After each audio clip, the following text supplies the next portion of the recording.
Okay. So something like that. Okay. Yes, sir. Shalom, shalom. Happy Sabbath. All right. That's what we're looking at. Happy Sabbath.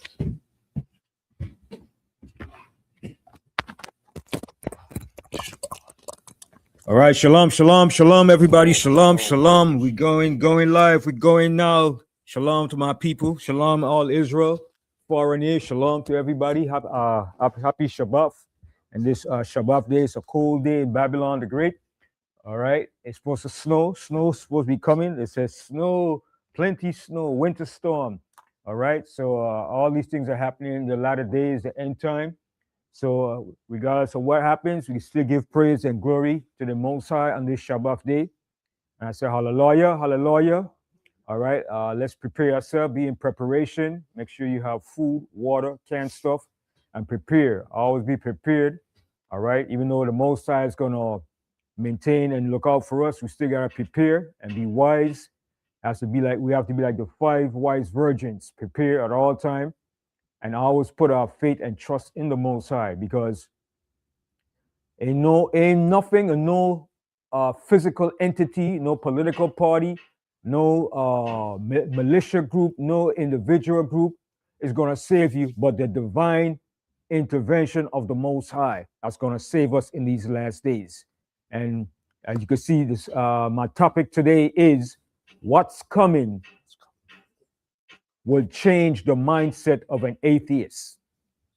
All right? What is coming? All right? What is coming on this earth very soon will make an atheist change his mindset. All right? Because I want to speak on certain things. I want to speak on the Black Panthers too. I like the Black Panthers.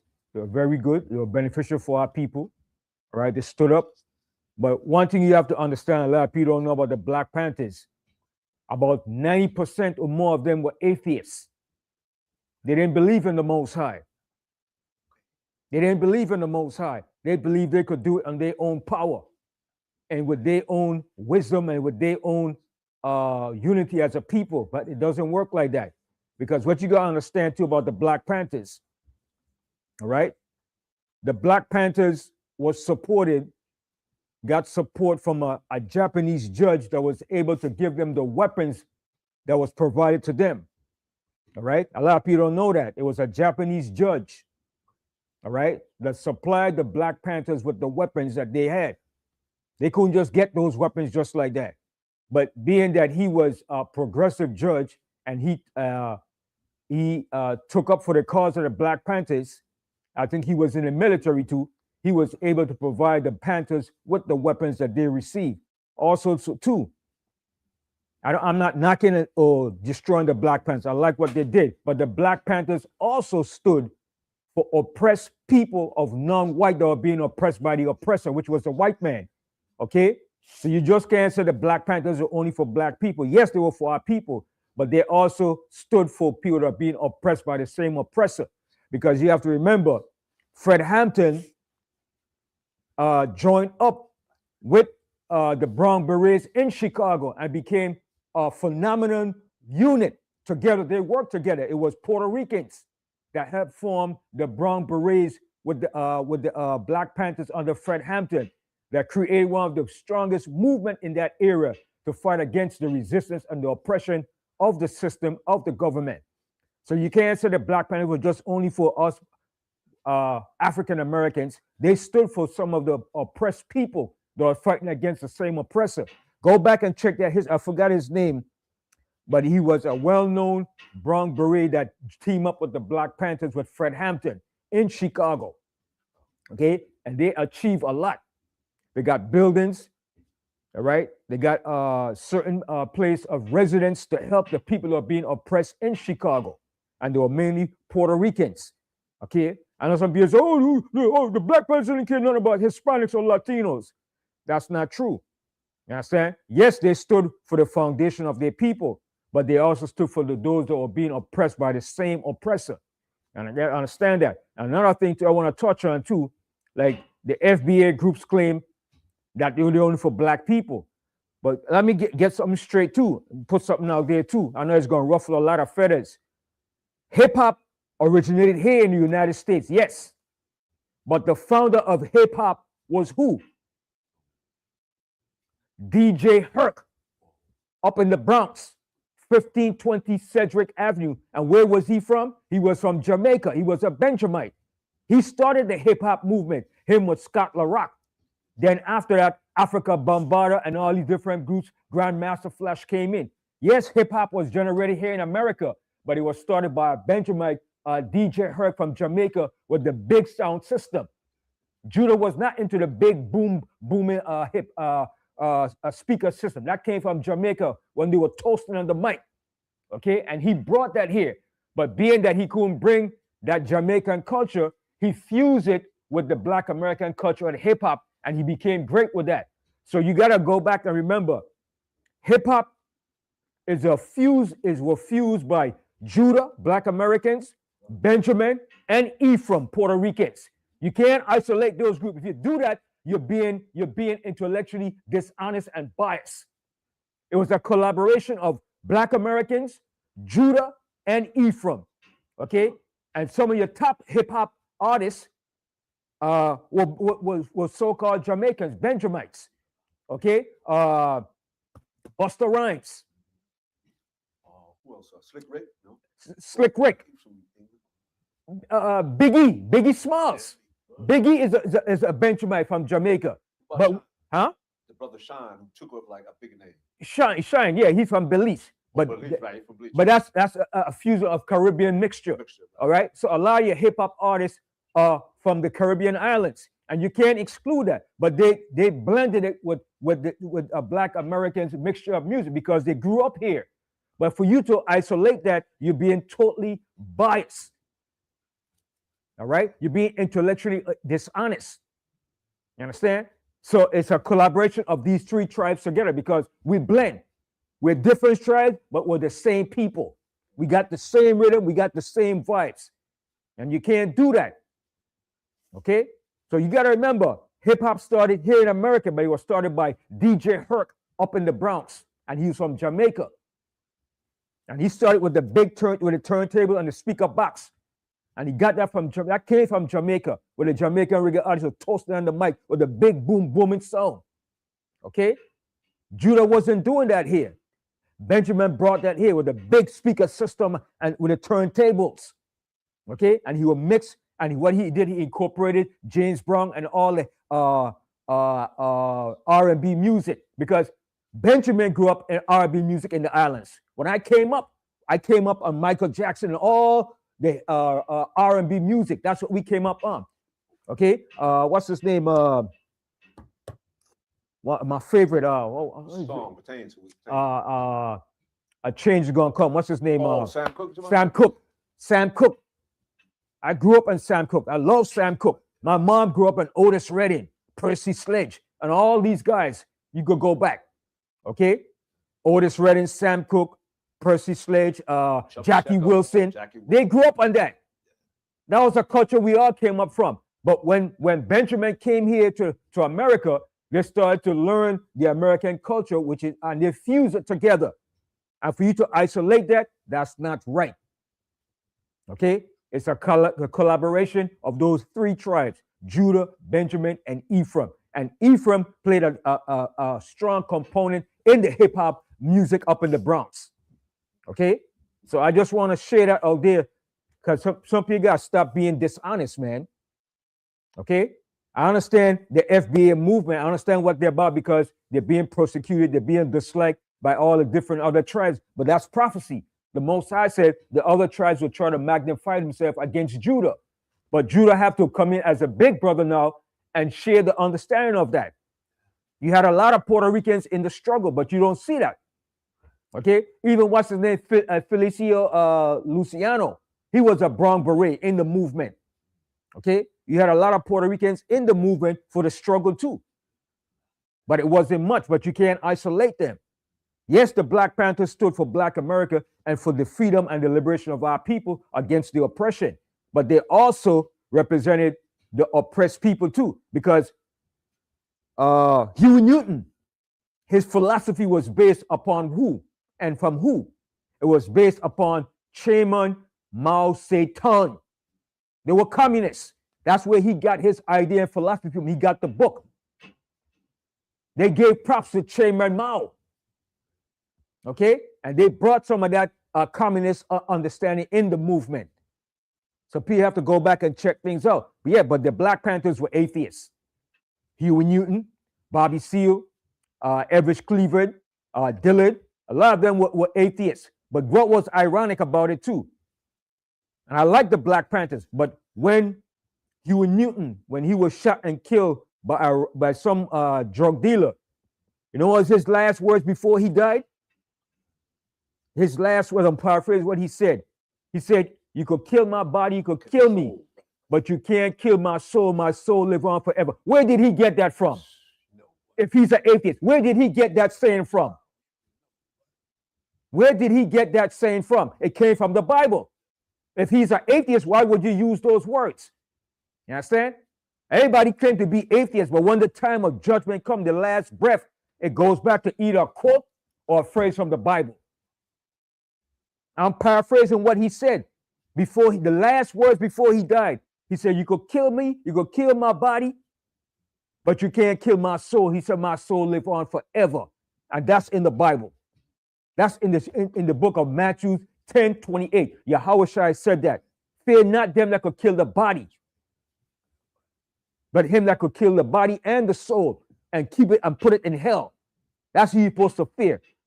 So that's what he said. And where did he get that from if he was an atheist? He got it from the Bible, because I guarantee you his father and his mother were not atheists. They grew up on the Bible. They came from the understanding of the concept of the Bible. Even some of you so-called African movements that don't believe in the Bible, your foreparents came up on the Bible. And some of you got the understanding from the Bible of certain things. You quote certain things from the Bible, but yet you dismiss the Bible and what the Most High have to say. But I understand why that happened. Because of the blatant racism and Christianity that the white man imposed upon. So you say, hell no, I'm not going to deal with that. That's the white man's way of doing things. So you shun from that. But in these last days, you have to reconsider now that this book is the book of the children of Israel, the Hebrew Israelites. This is our book. And the enemy, what he did, he put himself in the place of the book. Yes, he went in there and he tampered with certain scriptures, but this is not his book. He's not indigenous to this. He's a counterfeit that try to use the book to portray himself to be something righteous. And that's what we're going to find out in these last days. That's why my topic is a very important topic today. And that snowstorm coming, it's all the Most High. Even though the white man, he might have a hand in doing certain things, but it's controlled by the Most High. The Most High controls the weather and everything. Okay, the Most High only allowed the enemy to do certain things for his purpose. All right, and the Most High is going to prevail when everything goes down. Amen. No man is going to prevail. All right, and I want to get the scripture here where the Most High said it's not going to be by your power or by your might. I think it's in Zechariah. Let me. Not by your power, by your might. I think it's in Zechariah. Yeah, I think it's Zechariah. Get that scripture. Because what's coming down here is not going to be by your might, your power, how much education, how much wisdom you have, how cultural you are, how much you got prepared. It's not gonna work like that. It doesn't work like that. This is going to be a spiritual intervention and divine work of the Most High, because of the technology that's being used today and the warfare that's being used today. Don't you know? You cannot go up against this man to fight with guns. Even if you got the best weapons, you will never win. All he has to do, like he showed you what he did in Venezuela, he used a frequency electronic system that could neutralize you, right? It will deafen you, cause nosebleed and ear bleed, and you have no resistance to fight. All right, that's what's called certain frequencies that he used. What is it? It's called ELF, extreme low frequency. All right, and it's also used for crowd control. It's been used in the military for a long time, and he has the power to neutralize anybody at any time. If the crowd gets enormous, where you outnumber any law enforcement, they'll use that alternative means for crowd control. All right? So you don't stand a chance go up against this devil. I don't care how well trained you are, how prepared you are, you don't stand a chance. Read that scripture in Zechariah for me. We got a book of Zechariah, King James Version of the Bible, chapter 4, verse 6. Then he answered and spake unto me, saying, this is the word of the Lord Most High unto Zerubbabel, saying, not by might. Not by might. So he was telling Zerubbabel, this ain't going to be by your might or by the people's might. Go ahead. Nor by power. Nor by power. How much power you got? Well, we got money. We got this. We well trained. We well organized. Yes, that's good. But not by that. Okay, go ahead. But by my spirit. But by the Most High Spirit. That's how this is going to be accomplished and done. Continue. Said the Lord Most High of hosts. What art thou, O great mountain? Before Zerubbabel, thou shalt become a plain. And he shall bring forth the headstone thereof with shouting, crying, grace. And this how Zerubbabel was going to be able to rebuild the temple by the Spirit of the Most High. But read that 6th verse again. Read that 6th verse again. Yep. Zechariah chapter 4, verse 6. Then he answered and spake unto me, saying, this is the word of the Lord Most High unto Zerubbabel. This is the word of the Most High to Zerubbabel. Okay? Continue. Saying, not by might, nor by power, but by my spirit, said the Lord Most High of hosts. But by the Most High Spirit. That's how this is going to be done in these last days. Because what's coming upon this earth is hell. 2026 is going to be a hell of a year. Okay? It's going to be a hell of a year. It's going to be some hell. It's going to be, you haven't seen nothing yet, man. We better brace ourselves. That pale horse is riding into town in the book of Revelation, the 6th chapter. That pale horse is riding, baby. And it's coming with death, destruction, famine, collapse of the economy. A whole lot of things is coming. And that thing that Trump told you, he's not going to invade Greenland, that's lip talk. He's going to invade Greenland. He's just saying that to disarm the European NATO, to have them so they won't be in uprising and ready. But he's going into NATO. He's going to take Canada, and he's going to go to war. They're going to go to war. These European devils are going to go to war toe to toe against themselves. Okay? And we're going to go into that. Let's go to the book of Luke, the 19th chapter. Okay? Because Yahushua spoke about these things. These devils going to war. They have to go to war. This is the last go around. I remind you, coming up July 4th is going to be 250 years as a ruling empire. And that's the end marks of a ruling empire. America is in decline. It's about to collapse. And these devils know it. So what they have to do, they have to hold on to every lasting, vesting power that they have to remain credible. But it's not going to work. Okay? Let's go to the book of Luke. We're going to start from Luke, the 21st chapter. 19. Luke 21. Yep. And we're going to start. Let's start from 1 first. All right. We got the book of Luke, chapter 21, verse 1. And he looked up and saw the rich men casting their gifts into the treasury. Mm-hmm.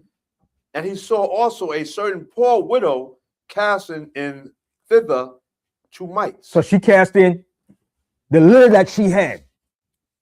Barely nothing, but she cast that in. But a rich man, like, you know, rich man doesn't care about humanity. The only thing they care about is themselves, their legacy, their wealth, the city that they build it, and whatever they invest into. They don't care about humanity. They don't give a damn how you live. You die, that's better for them. They will use and exploit your ingenuity that you could give to them. Whatever you could do to benefit them, that's what they will exploit and use. But they don't give 2 damn craps about you. All right, continue. And he said, of a truth I say unto you, that this poor widow have cast in more than they all. Mm-hmm. So she cast in more than all of them. She gave everything that she had, and she didn't have nothing. Continue. For all these have of their abundance cast in unto the offerings of the Most High power, but she of her penury of her poverty. That's what we mean. Penury means poverty. Poor. Continue. Have cast in all the living that she had. And she gave everything that she had. She didn't think twice about it. A rich man would think, what? Why give it to you? Why should I? Why am I going to get a return for that? Is there any investment return for me? Am I going to profit from it? That's what a rich man thinks about, you devils. These rich financial bankers that's running this country, the oligarchs, they don't give a damn about you. And they've shown you that's why Trump is taking from the poor to give to the rich. And the Most High tells you about that. You don't take from the poor to give to the rich. You don't rob the poor to give to them. You don't do stuff like that. That's why America is going down. And that's why the Most High said he had put a perverse spirit in the midst of this country. And I love that scripture because that's what the Most High is doing. He has mingled a perverse spirit in the midst of this country, causing them to err in everything that they do. They ain't going to do nothing right because there's a perverse spirit running rampant throughout this whole society. From Trump right down to his whole entire administration. They're not going to do right. Don't expect them to do right. It's the Most High that's bringing the destruction.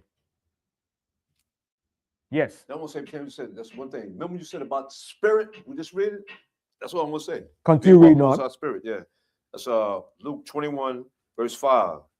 And as some spake of the temple, how it was adorned with goodly stones and gifts, he said. So the temple was adorned with precious jewelry and gold galore, stones, precious stones, diamonds, rubies. In the temple was overlaid with gold. When the Romans burned the temple down, all that gold melted in the stones, between the crevices of the stones. Okay? That's why the Romans took every stone down and pillaged and broke down every stone, looking for that gold that was melted between the stones. That's why Yahushua said there shall not be one stone standing that shall not be left, because the Romans plucked every stone down looking for that gold. When you have a military has to be sustained with money to run a military. So that gold was needed that was in the temple. It melted because gold melts easy. So all that gold ran and melted in the curse of all the stones. Okay? We were rich people, man, overlaid with gold. We had gold in that temple. Okay? Continue. In Luke 21, verse 6, as for these things which ye behold, the days will come, in the which there shall not be left one stone upon another that shall not be thrown down. And this is the reason why. You wonder, why was that? Why did they pull on every stone? Because the gold was melted in the cracks and crevices of the stone. So that's when the Romans saw, they said, what? We can't let all that gold just go to waste. So they started pulling the stones and taking off the gold. Okay? Who would do that? You're invading army, that's what you would do. To the victor goes the spoils. When you're invading army, you take the spoils of a people or a nation. That's what Trump did to Venezuela. He took him and his woman and took their spoils. Now he's going to take that oil that he sees in the oil tankers and he's going to send it to certain Caribbean islands like to St. Lucia to refine the oil. He even bypassed Trinidad. Now he's going to St. Lucia. All the oils that he took from those oil tankers, he's going to send it to St. Lucia because St. Lucia has Hess went to St. Lucia. Hess oil refinery went to St. Lucia and set up in St. Lucia. Before, they were in St. Croix, the Virgin Islands, where I'm from. The oil refinery is still there. At one point, it was ran by Venezuela. It was called Hovensa. Now I think Chinese are running it now. But one time, Venezuela was part owner with the oil refinery in the Virgin Islands. Hess was there before.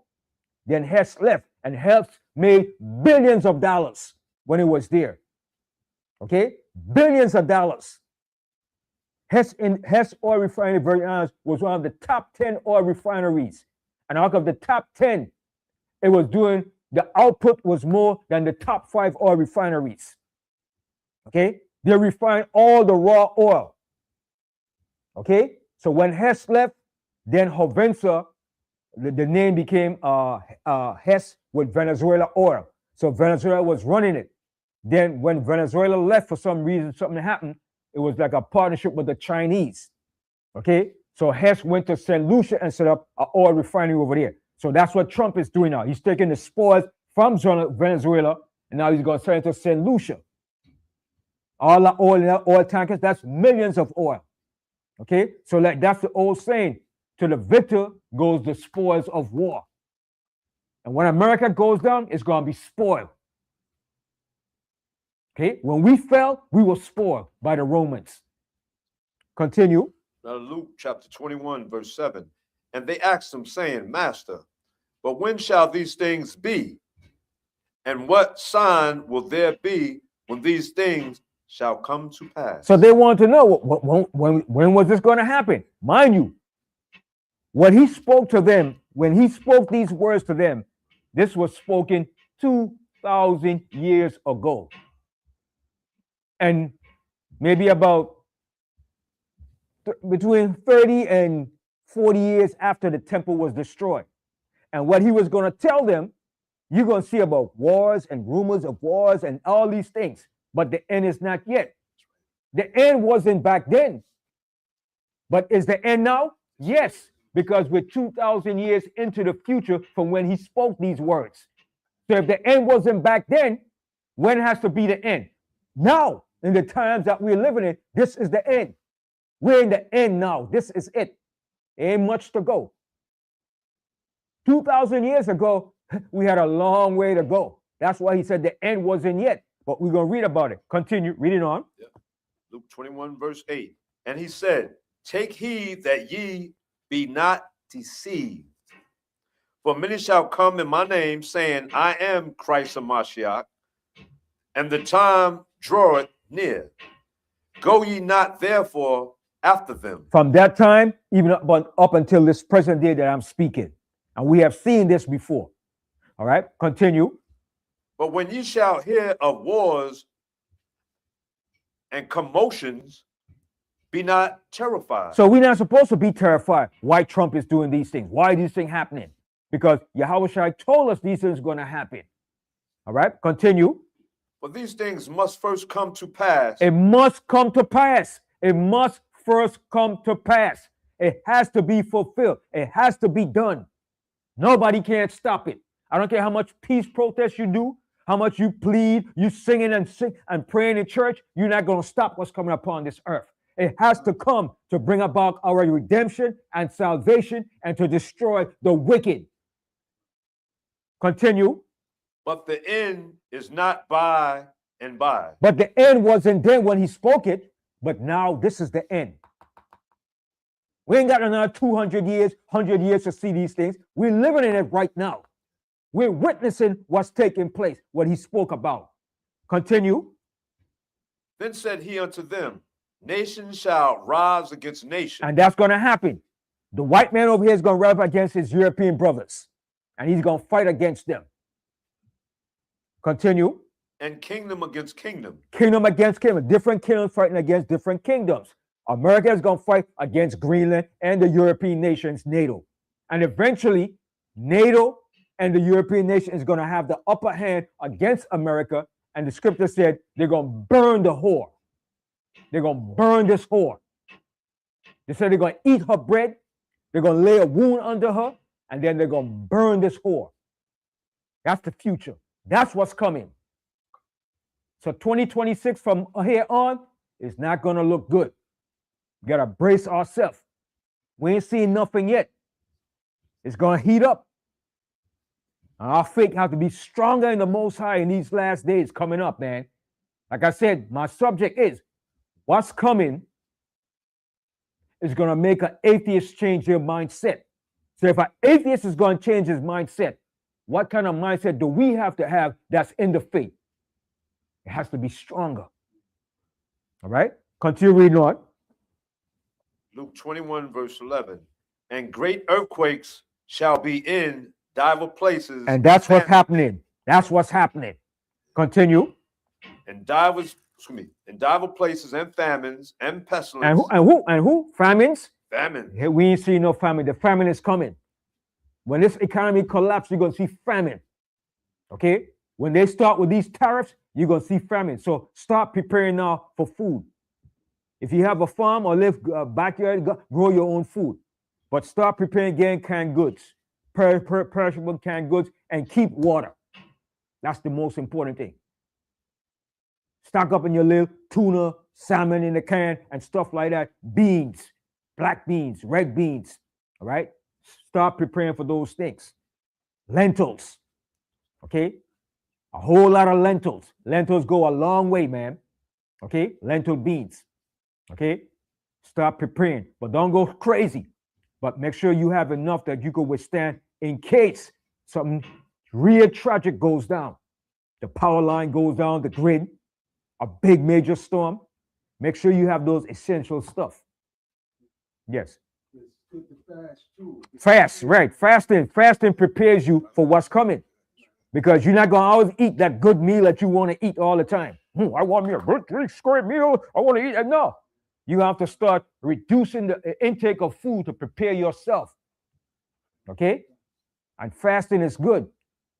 It mentally prepares you and it prepares your whole system. Okay? Some people can't go not even 6 hours without food, talking about they're starving. You're not starving if you don't eat for 8 hours. You're just hungry, but you're not starving. We don't know what starvation is. Okay? Continue. And pestilence. And pestilence, that's coming too. Okay, go ahead. And fearful sights and great signs shall be from heaven. Right. These are signs that's coming from heaven. Storms, winter storms, okay? A whole lot of strange, different phenomena, sightings. All these things going to happen in these last days, in these last minute that we have left. What we experiencing right now is like a woman that's in labor, all right? Let's say she's about 7 to 8 months, and she's going through that period right now. The baby's kicking, she's feeling the pains. Oh! Well, I'm not a woman, so I don't know, but I've been there. I see. I have sisters, I have a wife, and different stuff. My mother. So when she's in that stage, she goes through the pain. She can't do certain things. The baby's kicking. She can feel it. You know what I mean? He's pushing his foot out. He's doing things. So she's going through that stage. That's the stage we're in right now. The stage of giving birth. Okay? And when that baby comes out, man, all right, that's the destruction that's coming for this place. So you could say America now is in the stage of 8 months. She's getting ready to bring forth this little child. Okay? And that child that's coming is death and destruction for this place.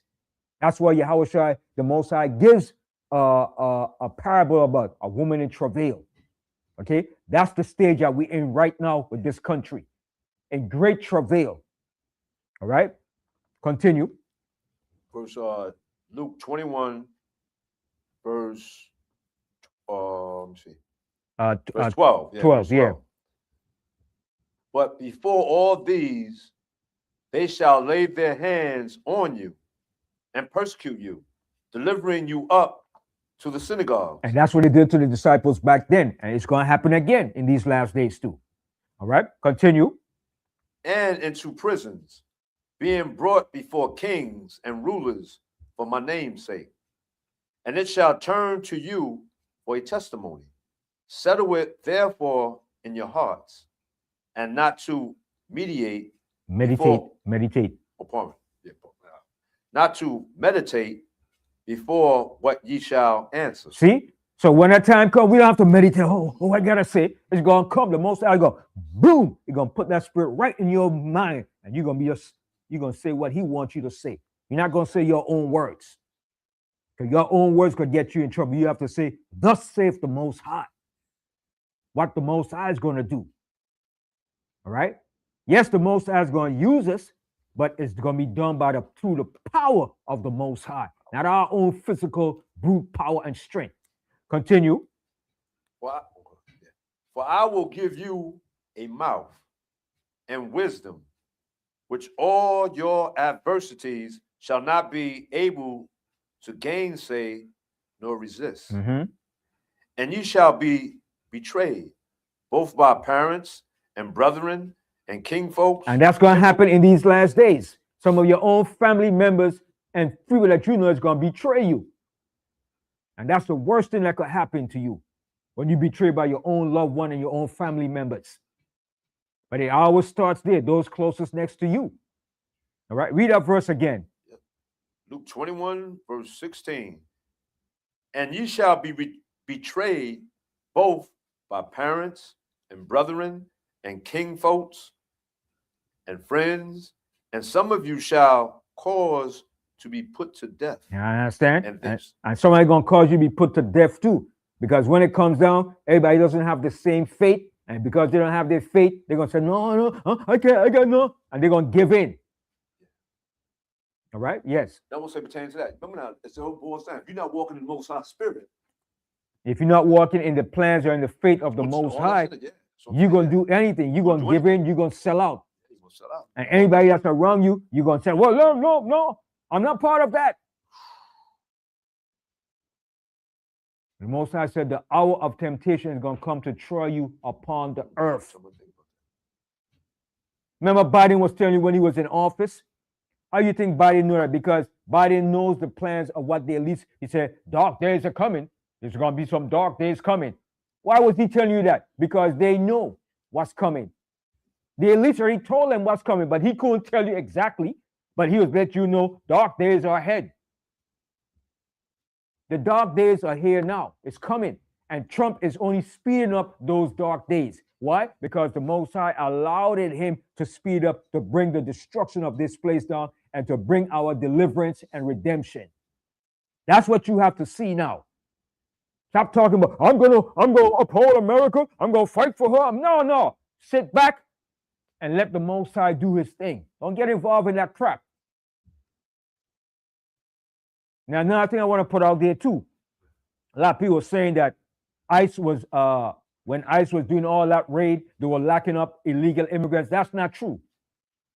About 90% or more of the people that ICE locked up were people that was here legally, not illegal. They didn't arrest no illegal people and send them back. Most of the people that they accosted and arrested were here legally. They didn't go and get no illegal gang members. Where's the illegal they arrested? They haven't arrested no illegal gang members or rivals or criminals. They haven't done that. They've been confronting people here illegal. All right? So people have to get that straight. ICE did not arrest no illegal people. All the people that they arrested and accosted were here, people that are here legally. They didn't arrest no rival gang, no dangerous gang. Where are they? Where's the gang members they arrested? Where? I haven't seen it. Right? Ain't no shootout against them. They've been going against people that have been working here, paying taxes, and here legally too. Some of the Hispanic that they arrested were here legally. They were here. They were not here illegally. People got to stop putting those lies out. And first of all, no Hispanic is not taking your job. You're not going to do no job no Hispanic is doing. You're not going to do no job paying you $6 an hour working in no Korean store or working in no restaurant and not like that. You're not going to go out there and pick no cotton and watermelon for $10 an hour, 12 hours a day. You're not going to do it. So stop it, man. Stop it. You're not going to get in no field picking no watermelon for $10 an hour, 12 hours a day. You're not going to do it. Picking cherries, picking peanuts, picking pecans. You're not going to do it. Picking strawberries. You know to pick strawberries, man? You got to pick those things delicately so you don't squash them and destroy the strawberries. And then you picking bushels of strawberries, man. Machines can't pick those strawberries. It takes workers to do those strawberries on those fields. So you're not going to do it. So stop it, man. Let them do the job. I'm not doing it. You crazy? 12 hours a day out there picking, working in the hot sun? Then you hardly getting a good 45 minutes break. Probably getting a 15-minute break. Andale. Hey, más duro. You got a damn slave driver train. Let's go, Mexicans. Let's go, wetbacks. Because it's all about profit. Okay? So stop it. No illegal is not taking your job. All right, read on. Yep, Luke 21, verse 17. And ye shall be hated of all men for my name's sake, but there shall not an hair of your head perish. In your patience possess ye your soul. That's the key. In your patience, possess ye your soul. Have patience and have control over your soul. Don't get stupid. I know it hurts to see the crap that they're doing, but you can't go and jump up and say, I'm going to get my gun again. No. You have to take control of your spirit, man. Okay? Don't go up there talking about, militia. Let the white man do that. That's his kingdom. This is their fight. Now, do you have a right to protect yourself? Yes, you have a right to protect yourself. But to go out there and form a militia talking about you're going to get your gun and you're going to fight against a white man for what he's doing, he's coming against my constitutional rights, shut the hell and sit down. Okay? Just be still. All right? Now, from there, jump to the 25th verse. We are in Luke chapter 21. Verse 25. And there shall be signs in the sun, and in the moon, and in the stars. So what is that? These are what you call what? What the term they call it when you see all these phenomena within the earth? Prophecy, no. Not prophecy, the term that the white man calls them. He calls them a term when Mother Nature? No. He used Mother Nature, but another term he used when all these global warming? Not that. Global, he used that to global warming. Was specific one, right? But he used I forgot the term that he used when there's storms, there's hurricanes, there's certain biblical proportion of things. I forget the name that he used. Climate change is one of the words he used. Global warming. It's another term, but it's going to come back to me. So these are all signs, these are environmental catastrophes and things that's going to happen that Yahushua was speaking about. So read that verse again. Yeah, from the top of Luke 21, verse 25. And there shall be signs in the sun, and in the moon, and in the stars, and upon the earth, distress of nations. And that's what the nations are seeing now. Distress upon the nations. All right? And they're not going to stop these distress. Continue. Perplexity. With perplexity. Problems unsolvable. Problems that they cannot solve. All right? With perplexity. All right? Go ahead. The sea and the waves roaring. Storms, typhoons, tsunamis. All right? Men's hearts failing them for fear. And men's heart is going to fail them for fear. We haven't seen no fear yet. It's coming. All right? Men is going to start getting heart attacks when they see what's coming upon this earth. All right? When this collapse kicks in, man, it's going to be some hell, man. All right? Continue. And for looking after those things which are coming on the earth. See? And looking for those things which are coming upon the earth. Wait till this pale horse start riding. He's riding, but he hasn't reached into town yet. He's galloping his way in. He's coming. He's riding in. He might be here very soon. Okay? Guarantee you that pale horse is coming. Read on. For the powers of heaven shall be shaken. See, the powers of heaven going to be shaken. Their elites, their rulership, their power, everything's going to be shaken. It's going to shake them up too. That's why they got their fallout shelters and bunkers prepared for when these things happen. You think they don't know what's coming? They know what's coming. Hold that. Come back right here. Hold that and go to Isaiah, the 2nd chapter.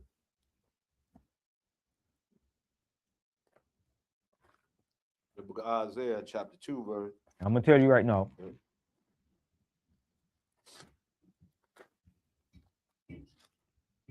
Isaiah 2, And we're gonna start here from 17. start from the 17. 9th verse. Ninth verse? Yeah, Isaiah 2 and 9. Okay. We're in the book of Isaiah, chapter 2, verse 9. And the mean man boweth down. The mean man meaning the cruel, the vicious, the greedy. The mean man boweth down. Go ahead. And the great man humbleth himself. Therefore forgive them not. Mm-hmm.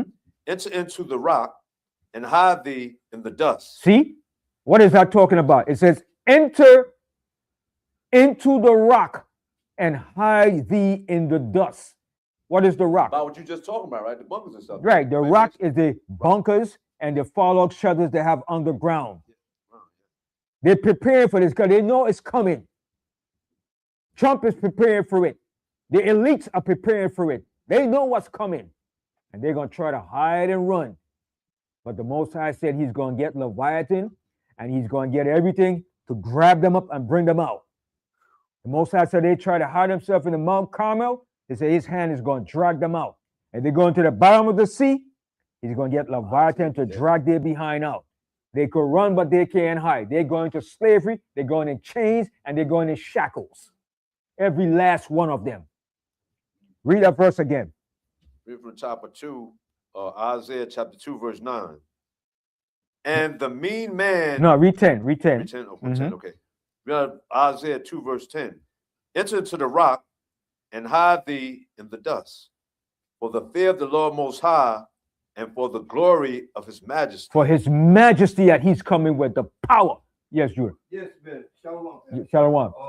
You know, even Esau showed it in some of his pictures, but he don't put it in the name of the Father, where he showed a cracket Mm-hmm. and the gate of the cracket open. Yeah. That's I'm referring to. Yeah. Mm-hmm. All right. Go ahead. The lofty looks of man shall be humbled. See, that proud look of man is going to be humble in that day. All you atheists talking about there ain't no God, I don't believe no God. Are you agnostic? You're going to be humble in that day. You haven't seen nothing yet, man. Continue. And the haughtiness of men shall be bowed down. See, the haughtiness of men shall be bowed down. All the haughty, proud look and talk, that's going to be bowed down in that day, man. Continue. And the Lord Most High alone shall be exalted in that day. Mm-hmm. For the day of the Lord Most High of hosts shall be upon everyone that is proud and lofty. You see that? It's going to be upon everyone that's proud and haughty. Continue. And upon everyone that is lifted up, and he shall be brought low. Yeah, you think you up on high, you got the most prestigious job, you went to the most car, you got money. Oh, look at me. You're going to be brought down in that day. You're going to be brought down just like the poor man, and even worse, because the poor man going to have a chance in that day. You rich bastards, there ain't no future for you. Ain't no future for you. You're going down. The Most High said, woe to you, rich men. You have heaped riches for the last time. Continue. Verse 13. And upon all the cedars of Lebanon that are high and lifted up, and upon all the oaks of Bashan. Why is the Most High comparing people to like the cedars of Lebanon and the oaks of Bashan? Because these trees stand upright, they're strong, they don't bow down. So he's referring to people that's, oh, I'm so high and mighty and exalted that you could never fall, but you're going to fall. You coming down. You rich elite bastards, you bankers, you coming down, saith the Most High. Continue.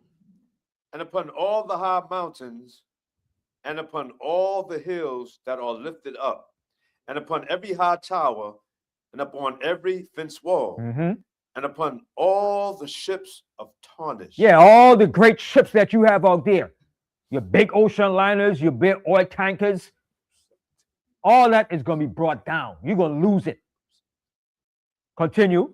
And upon all pleasant pitches, and the loftiness of man shall be bowed down. See, the loftiness of man shall be bowed down. You're going to be brought down. You're going to bow down, man. Continue. And the haughtiness of men shall be made low. See, and the haughtiness of men shall be made low. The Most High is telling you, he's reinforcing what he's saying because he's going to make it happen. Continue. And the Lord Most High alone shall be exalted in that day. Only the Most High alone, the angels, going to be exalted in that day. Ain't no military power, no military general, no nuclear weapon that you got. Talking about we got the most advanced military in the world. We can nuke you. That's gonna be shut down, you punk. Read on. And the idols he shall utterly abolish. All your idols gonna be totally destroyed. Continue. And they shall go into the holes of the rock. See, the Most High is telling you again, you're gonna go into the holes of the rocks. You're going to your underground bunkers, fallout shelters, your most exclusive, well-protected underground shelter that you have in those mountains. You're going to go into those things. The Most High is showing you right here. Read that verse again. Isaiah 2, verse 19. No, verse 18. No, 19. 19, okay, 19. And they shall go into the holes of the rocks and into the caves of the earth. Mm-hmm. For fear of the Lord Most High. For what? For fear of the Lord Most High. For the fear of the Most High that he's going to bring upon this earth. Understand? And we're going to fear too, because the prophet Habakkuk said, he feared. When he saw what came, he said, rottenness entered into his bones. He said he wished he could rest in that day for the destruction that the Most High is going to bring on this earth. So you atheists, you don't even stand a chance. That's what I'm telling you. If you're a black atheist, you better start repenting now. And even you white atheists, you're going to be seeking the Most High in that day. You're going to be running, seeking, oh my God, is this happening? Yes, it's happening. Like I said before, Huey Newton, his last words before he died, when the guy killed him, his last breath, he said, you could kill my body, you could kill me, but you can't kill my soul. I live forever. What are you doing saying those words if you are atheist? You don't believe in God. All right, read on. Verse 2, Isaiah 2, verse 19. Yeah, read 19 again. Yeah, 19 again. Isaiah 2, verse 19. And they shall go into the holes of the rocks and into the caves of the earth. The caves represent the shelters, the fallout shelters, the bunkers. Okay? And well-fortified caves. In Europe, they have them too. Well-fortified with steel doors, man. So I think it takes about 10 minutes or something to close that steel door. And once it closed, not even a nuclear bomb could affect it. All right? But in that day, that ain't going to help you in that day neither. But they're going to try to hide out after the destruction and come back and say, is there anybody there? Anybody alive? They're going to call to the nobles, like the scripture said. They're going to call back to the nobles. Is anybody there in America? And then they ain't going to hear no response. Yeah, Judah. Yeah, it might be a damn tomb. But the scripture tells you they're going to call back to the nobles to find out if anybody's still alive after the destruction. It's in Isaiah 34. I'm going to read that too and show you. The Most High got everything here about what they plan to do and what they're going to do. Because, like I said, what's coming upon this earth is not going to be beautiful. It's going to be some hell of a days, man. The Most High is going to have to be in our prayers every single day. And we're going to have the Most High to have that protective hedge around us in these last days, man. Continue.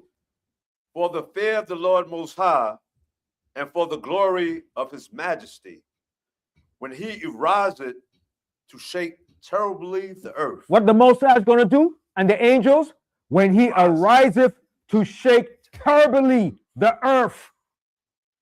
What is man going to do in that day? All right, read on. In that day a man shall cast his idols of silver and his idols of gold. So all your money, silver, and gold you got, you're going to cast that thing away when you see what's coming. Ain't going to help you, ain't going to profit you. Read that verse again. In that day a man shall cast his idols of silver and his idols of gold, which they made each one for himself, to worship to the moles, and to the bats. You're going to cast them away. All right, continue. To go into the clefts of the rock. See, why is the Most High keep telling you? This is the third time he's telling you they're going to go into the clefts of the rocks. Meaning they're going to go into those bunkers and those fallout shelters. All right, read that verse again. Isaiah 2, verse 21. To go into the clefts of the rocks and into the top of the ragged rocks, for fear of the Lord Most High, and for the glory of his majesty, when he arises to shake terribly the earth. The Most High is going to shake this earth. The Most High said the earth is going to reel to and fro like a drunken man when the destruction hit, man. Okay? So what you going to do in that day? What you going to do in that day when they come for you? When them angels rock this place and invade this earth? All that money and all that crap you talking, I don't believe in a God. You're going to eat those words, man. Yes. That's what say Acts was saying, because they don't believe in the Most High word says, the earth is mine and they that dwell. They don't think this is the Most High's earth. Listen, they don't know what the Most High is going to do to this earth and the wicked inhabitants of this earth, man. Yes. The Most High is bringing people to that level of pride. Yeah. That he wants them. He wants to see that. Thank you. He wants that pride to get so inflated when he busts it. Ain't a damn thing you could do. Read that verse again. I love the Most High what he says, man. Isaiah Read that. 2, verse 20 again. No, 20. 21. Yeah, well, 21, pardon me. To go into the clefts of the rocks and into the tops of the ragged rocks for fear of the Lord Most High. These are all fallout shelters and bunkers, well secure, man. Only for the ruling elites, the bankers, the plutocrats, the oligarchy, and maybe a few senators. But some of you congressmen, you regular politicians, you won't stand a chance. Mayor, he might even stand a chance. They might leave your ass out there. A governor, they might leave you too. That's only for the big financial bankers, the Federal Reserve, the chairmen, the ruling elites, the oligarchs, and maybe Trump. But he gonna leave his administration out there. He gonna say, "Fend for yourself." Okay? They're not taking no Negro. Talking about, "I love you, Trump. I love you, Mr. Trump." They're leaving your Negro ass right here, you damn coon Sambo. Continue reading on. To the, verse 21 again. To go into the cleft of the rocks and into the top of the ragged rocks for the fear of the Lord Most High, and for the glory of his majesty. For the glory of his majesty that he's bringing. Continue. When he arises to shake terribly the earth. When he arises terribly to shake this earth. Go ahead. Cease ye from man, whose breath is in his nostrils. For wherein is he to be accounted? So the Most High is saying, what is man? Who is man? Man ain't nothing. Cease ye from man, whose breath is his nostril. Because you can't even control your own breath. If the Most High take away the oxygen, what could you do? You can't do a damn thing. You be turning blue, your eye bulging out your head. So stop it. Stop it, people. Stop it. But the Most High love to see how the arrogancy of man is when he brings that pressure. Loose that, a whole Luke, coming back to Luke, and also go to Isaiah. I want to show you something here in Isaiah. I think it's Isaiah 24. Let me show Isaiah 24.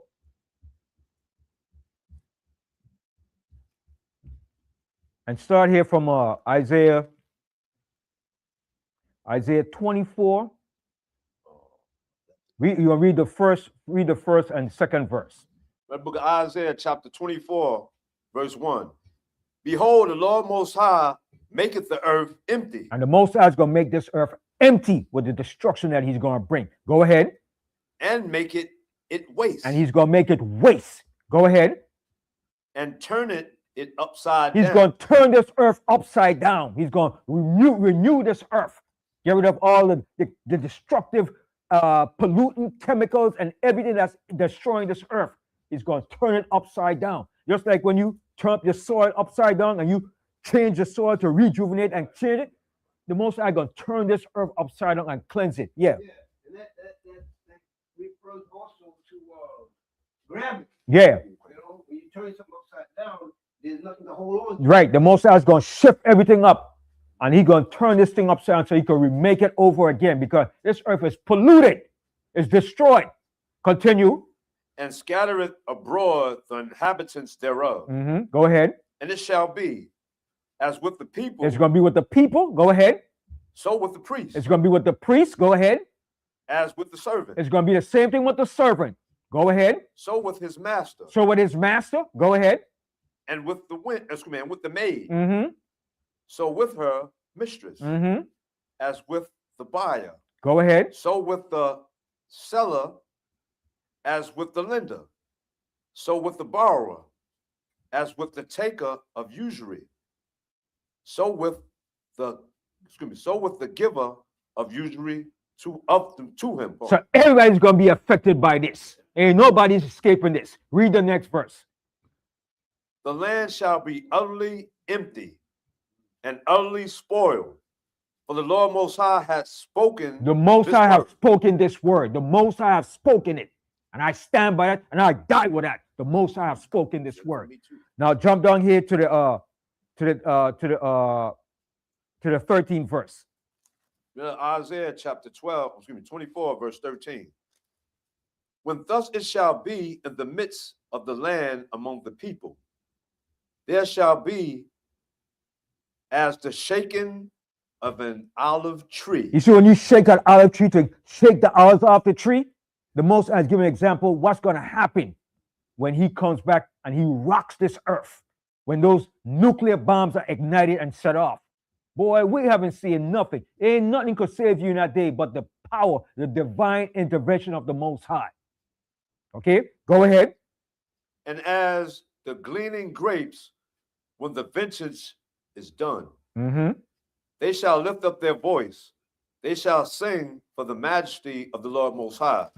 They shall cry aloud from the sea. Wherefore, glorify ye the Lord Most High in the fire. Glorify the Most High in the fire that he's going to bring. Because it's coming for what? Your deliverance, your justice, your freedom, your liberation. That's what's happening. That's what's coming. Go ahead. Even the name of the Lord Most High, omnipotent power, is Israel in the isles of the sea. Go ahead. From the uttermost parts of the earth have we heard songs, even glory to the righteous. But I said, my leanness, woe unto me. The treacherous dealers have dealt treacherously. And who are the treacherous dealers? This so-called white man. Along with the rulers, the oligarchy, the financial bankers, the politicians. They too. They're involved in this too. Your historians.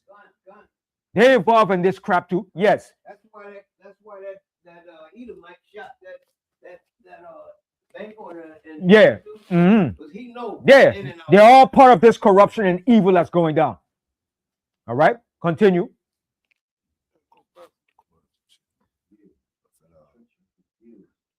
Read that part again. My leanness. 24 verse 16 again. Let's read. Okay.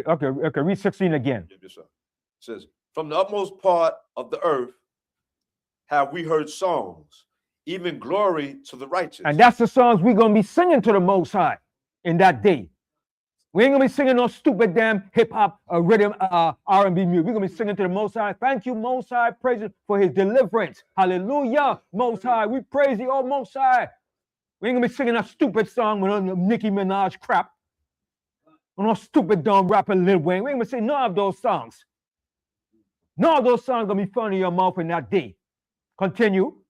But I said, my leanness, woe unto me. The treacherous dealers have dealt treacherously.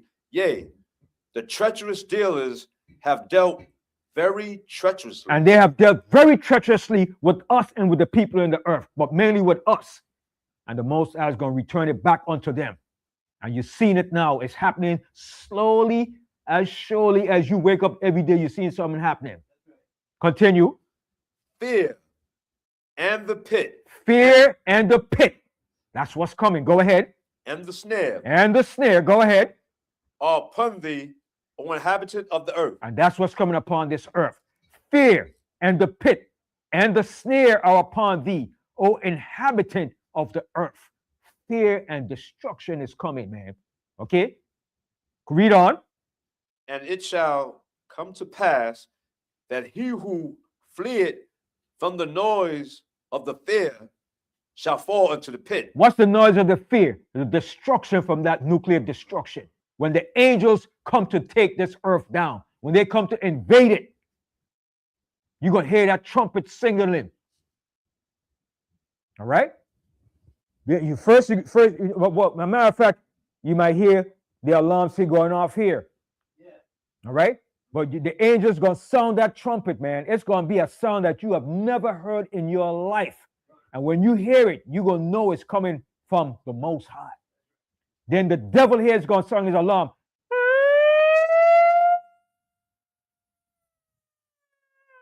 This is not a test. This is not a test. This is an actual state of emergency.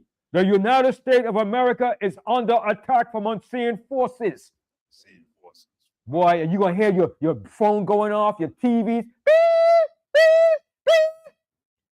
Boy, I tell you, man, we haven't seen or heard nothing yet. Go ahead, Judah. He say unseen forces. Yeah, the unseen forces. Yeah. The Most High is going to bring it to them, man. Listen, man. Listen, we don't, what I'm telling you, it's so vivid and expressive because I see what the Most High said in the scripture. And I'm telling you what is going to be done when this comes down. All right? All the national warning signals going to go up. The Most High said when America is attacked, it's going to be a sneak attack because the Most High is going to shut down and jam all the radio signals to detect incoming nuclear destruction. Okay? For them to be attacked by the European brothers and they're not detected, the Most High is going to shut their system down. Okay? And it's going to come from everywhere, from China, from North Korea, from Iran. It's coming from all nations. And the target is going to be Target USA. Yes. Yeah, they even got a movie on Netflix about that where the government knows that either China or Russia shot some missiles, but they couldn't detect them. They couldn't detect So it. they didn't know what was going on. So they were telling people, look, we only have this much time Right. to do what you need to do. Find shelter and all of that. Right. So they know. They know. And ain't a damn thing they could do to stop this destruction. I don't care how much deterrent they have, they're not going to stop this destruction. And our people that stupid and don't want to believe in the Most High, you're going down with the devil too. Yeah, and then their technology, what is that? Whatever that technology they got. Yeah, AI. Yeah. That might be so advanced that it turned against It's going to turn against them. It showed you in the movie. That AI is going to turn against them. It's going to turn against them. Because the Most High say he have mingled a perverse spirit in the midst of their society. That AI is going to turn against them and make them believe a lie. The Most High said he sent a strong delusion that they should believe a lie. Might not be no Mr. Black, it just might be AI. Confusing them. And even their own missiles is going to return back upon them too. Okay? So read the 18th verse. Con, reading out the book of Isaiah, chapter 24 and verse 18. And it shall come to pass that he who fleeth from the noise of the fear shall fall into the pit. They're going to fall into the pit. Go ahead. And he that cometh up out of the midst of the pit shall be taken in the snare. And they're going to be taken in all the snares that they have for us. They're not escaping nothing. Continue. For the windows from on high are open. What's the windows on open? The ozone layer, the heavens. It's going to be open so those nuclear missiles could come right through. Right through. It's going to be soaring right through the atmosphere, coming through the ozone layer. All right? With supersonic speed. And that's why they got that Space Force too, because they know that the satellites, once they shoot those missiles, they exit the atmosphere. The atmosphere and then come right down. Yeah. Woo. It's going to be a hell of a day, man. People ain't seeing nothing yet. They're going to shut their damn mouth in that day. Talking about the book, the Bible is a fairy tale book. Oh, that's a spook. You don't believe in a spook God? In that day, you niggas that talk that S-H-I-T about a spook God, you're going to eat those words, man, because your Afrocentricity doctrine and philosophy is not going to save you in that day. I hear Sarah Sutton said, he said that I don't believe in no spook God. Ain't no spook God coming to save you. Mind those words, brother man. You're going to eat those words, man. Continue reading on. And the foundations of the earth do shake. See? And the foundation of the earth do shake. It's going to shake. And this, we're going to read the best part of it. Go ahead. Verse 19. The earth is utterly broken down. The earth is clean dissolved. The earth is moved exceedingly. The earth is going to move exceedingly. Finish reading that. Finish reading that, Anwar. Yeah. That's back in verse 19. Mm-hmm. The earth is utterly broken down. The earth is clean dissolved. The earth is moved exceedingly. And read 22. Mm-hmm. Verse 20. The earth shall reel to and fro like a drunkard. See? You ever see a drunken man, how he staggers and walk? That's how the earth is going to reel to and fro when those bombs hit it. The earth is going to reel to and fro. It's going to move it off its axis. Okay? We haven't seen what's coming, man. That's why I said, man, my topic that I said, what's coming? You atheists is going to change your mindset. You haven't seen or heard nothing yet. All right? Yes. You know how to glory be to Yahweh, He's so awesome. He put it in. Remember that song? And you ain't seen nothing yet. Right. All right. Finish reading that for me, Ainwan. Yeah. Read up 20 verse again. Come, verse 20. The earth shall reel to and fro like a drunkard, and shall be removed like a cottage. It's going to be removed like a cottage. You ever see how a cottage is just blowing off? Go ahead. And the transgression, therefore, shall be heavy upon it, Mm-hmm. and it shall fall and not rise again. And it's not going to rise again. America is not going to rise again, baby. It's over. Okay, go ahead. Verse 21. And it shall come to pass in that day that the Most High shall punish the host of the high ones. Who is that? The ruling elites of this society. All the top oligarchs, the unseen rulers behind the shadow government. The Most High is going to punish their behinds.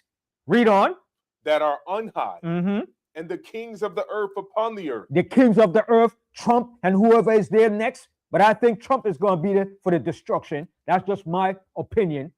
Mm-hmm. Okay? I'm not saying that prophetically. This is just my opinion. He might be there for the destruction. But whoever is there in that destruction, they're going down too. Continue. Verse 22. And they shall be gathered together as prisoners are gathered in the pit. Woo! Hallelujah. Praise the Most High. Okay? I can't say that no more. Praise the Most High. Read that verse again. Con. And that is going back into verse 22. And they shall be gathered together as prisoners are gathered in the pit. Mm-hmm. And shall be shut up in the prison. And they're going to be shut up in the prison. They're going to be rounded up. Just like they're rounding up everybody now. They're going to be rounded up. You damn devils. Go ahead.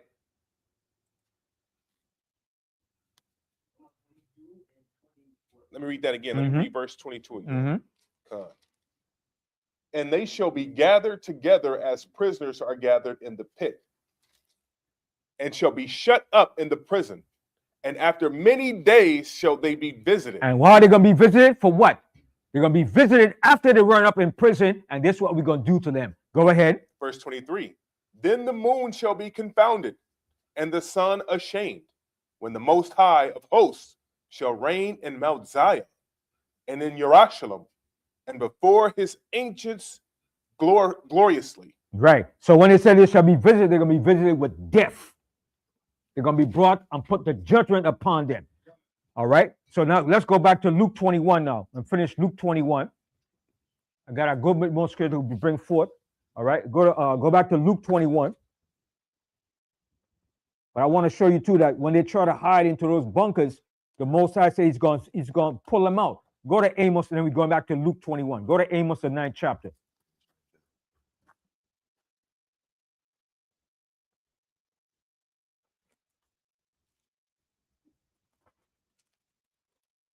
Book of Amos, chapter 9. Amos chapter 9, and we're going to start here. Start from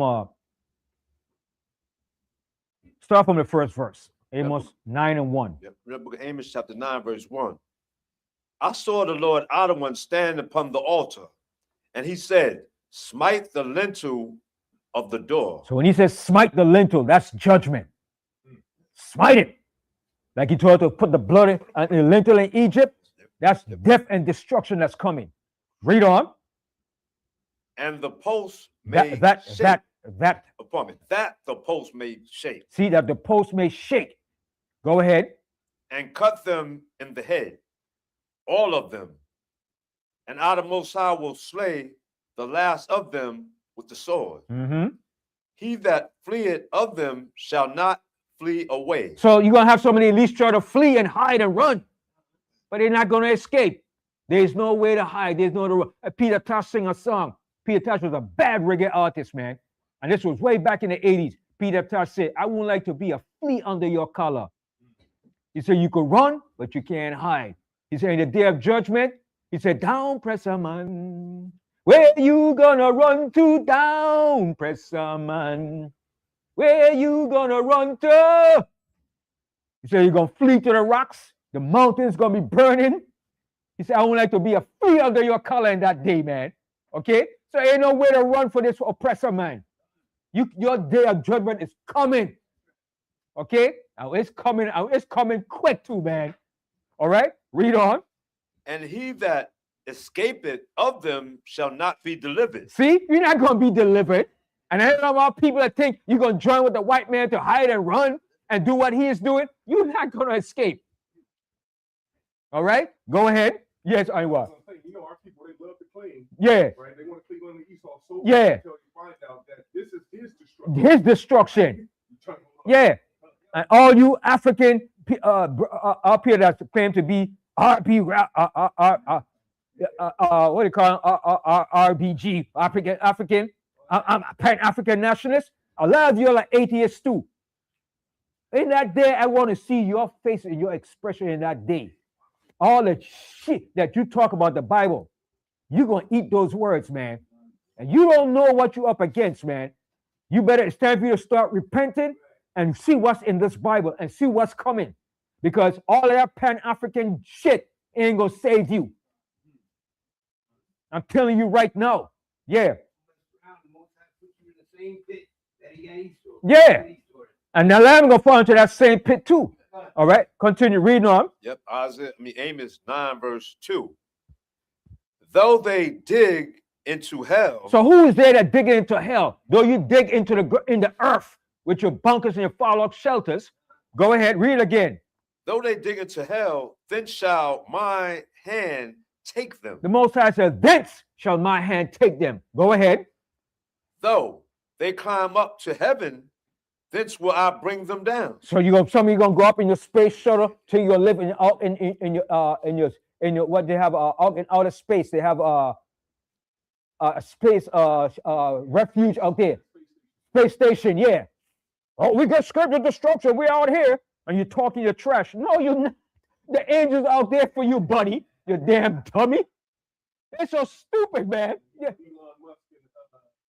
Yeah, Jeff Bezos. Yeah. Them bastards, yeah.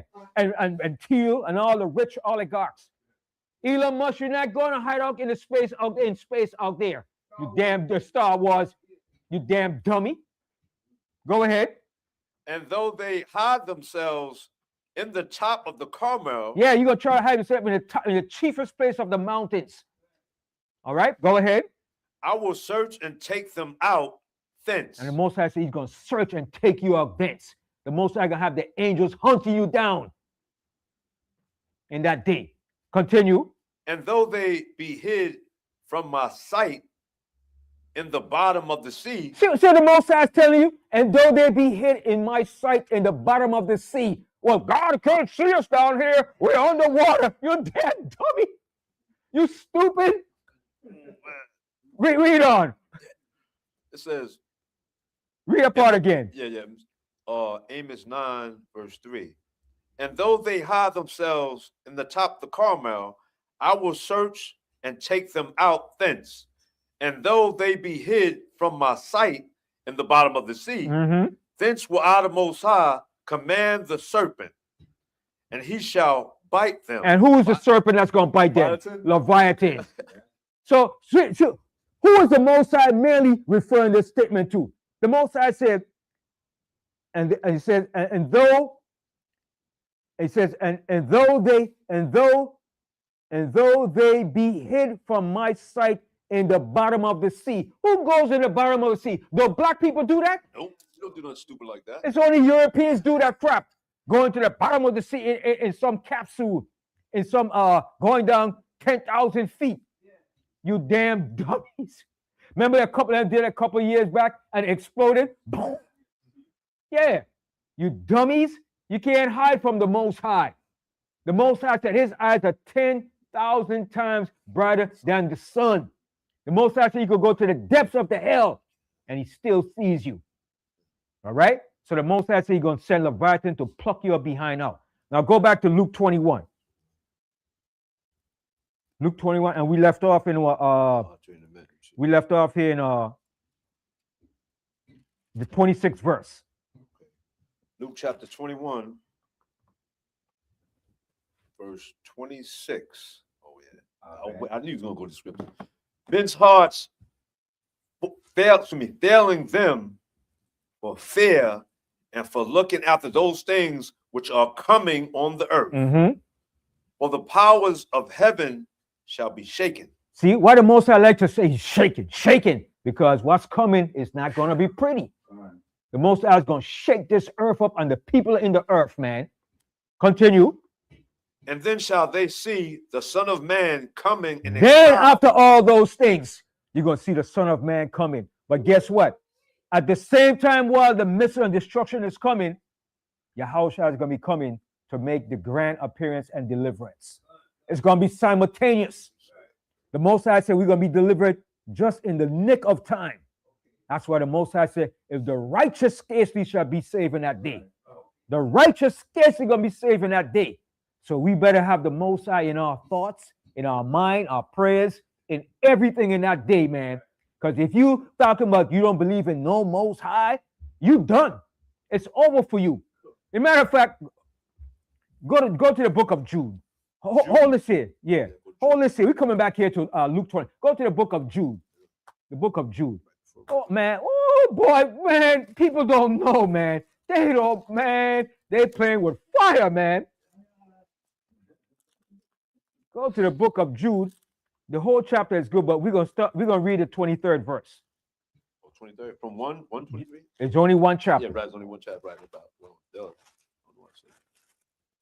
We're in the book of Jude, chapter 1, verse 23. Mm-hmm.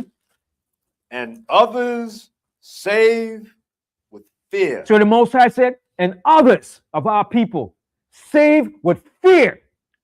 Let that fear of the Most High go into them. That the Most High ain't no joke. Because let people talk, I don't fear nobody. You're going to fear the Most High. The Most High said, fear me. That's what we got to fear. Read that verse again. From the top of Jude, chapter 1, verse 23. And others save with fear, pulling them out of the fire. See what the Most High said? Pulling them out of the fire. Pull them out of this fire that's coming upon this earth. Let them know that the Most High is real and this Bible is real. What he said is real.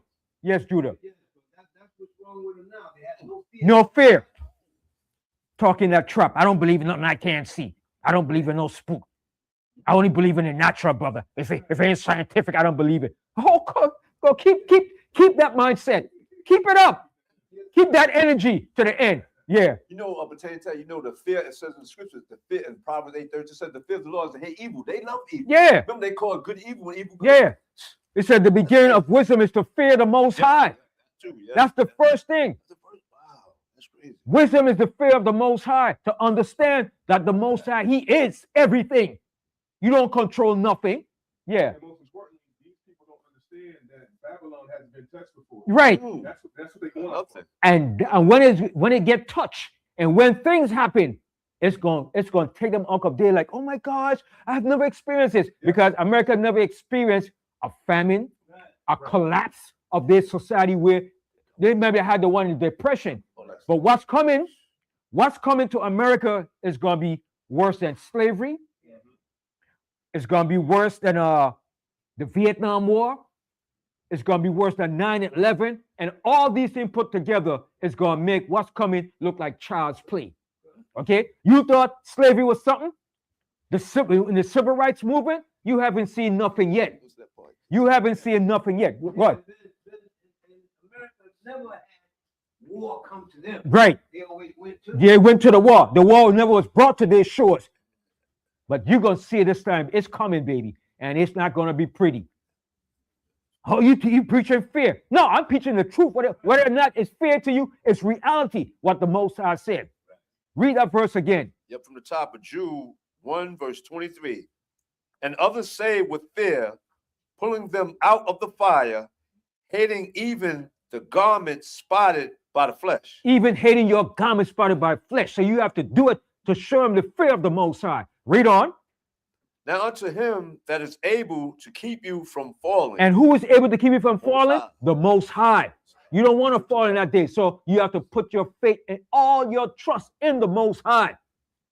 Read that part again, the 24th verse. Yep.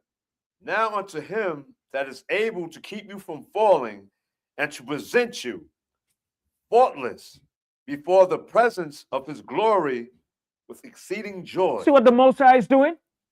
To present you faultless before the presence of his glory with exceeding joy. That's what's going to come to us, that exceeding joy. Continue. To the only wise God Most High, our Savior, be glory and majesty, dominion and power, both now and forever. Amen. And that's what's coming. Okay? That's what's coming, man. So let's go back to Luke 21. All right? Left off at verse. We left off 27 now. Yeah, Luke chapter 21, verse 27. And then shall they see the Son of Man coming in a cloud with power and great glory. With power and great glory, not like he came before.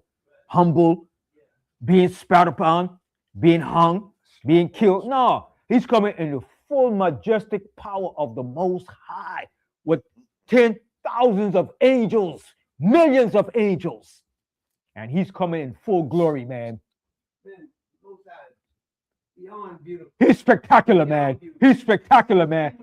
He's pulling the strings. He's setting it all up. All up, man.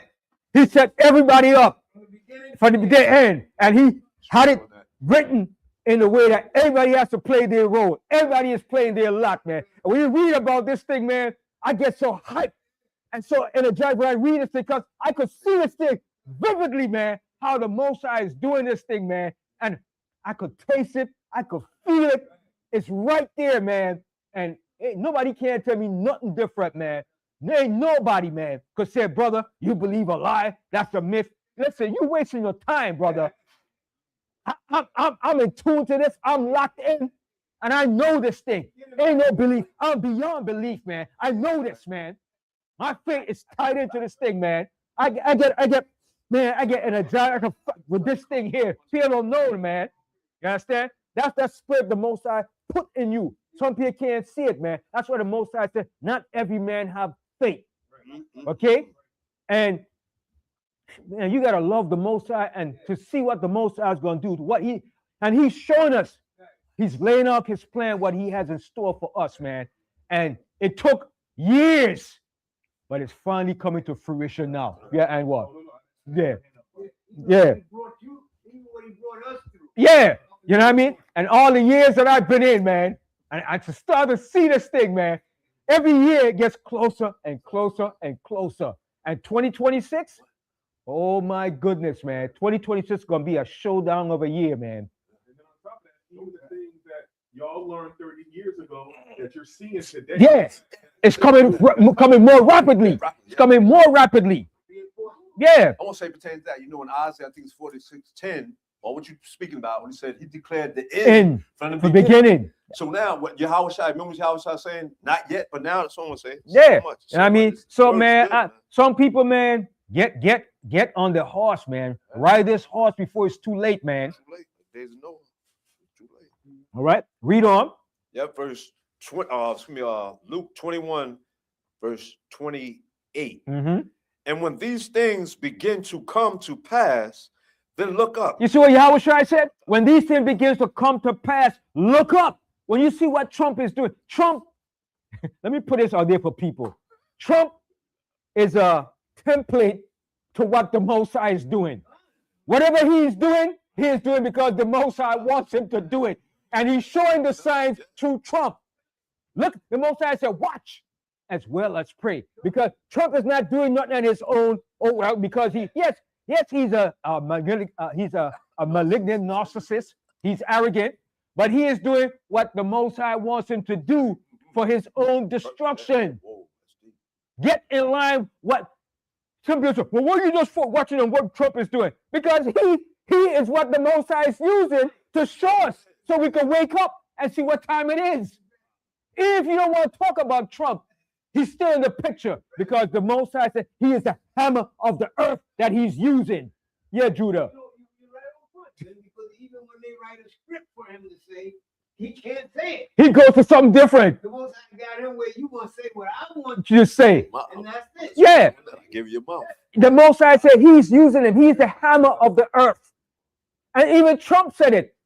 I'm the hammer. He said, my administration is the hammer. Where do you think he got that from? He didn't just wake up one day, okay, clear blue. The Most High put that in his wicked, evil mind to say he is the hammer. And he is the hammer of the earth. Who else is the hammer of the earth? Ain't nobody that's the hammer of the earth but him. All right? And ain't nobody, who else is the Edomites but them? Everybody's saying, oh, you one West guy teaching the white man to Edomite. So who are the Edomites then? Show us who are the Edomites. Who is doing all these things then? You damn idiots. Read on. We'll start at the top again from Luke 21, verse 28. And when those things begin to come to pass, then look up and lift up your heads. So the Most High said, then look up and lift your heads up. Look up.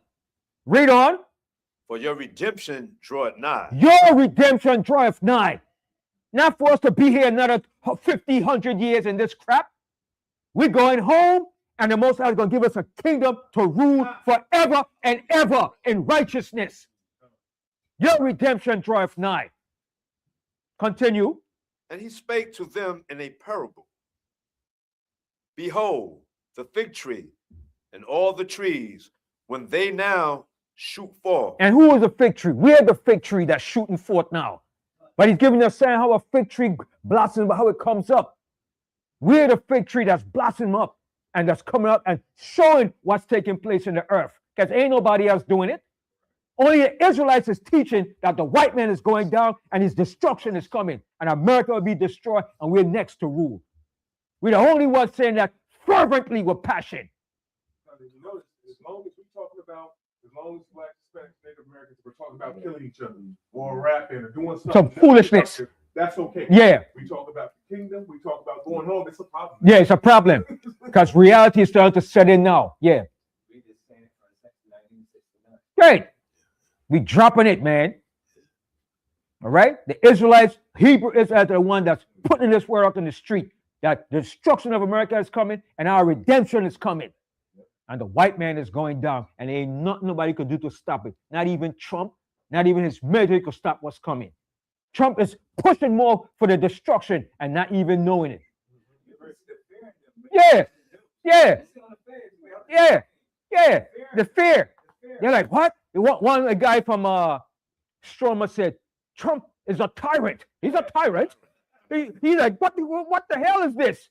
You understand? But Trump said he's not going to invade Greenland. Don't believe that crap. Trump is doing to disarm Europe. He's going to invade Greenland. He's going to send the special forces up in there, baby.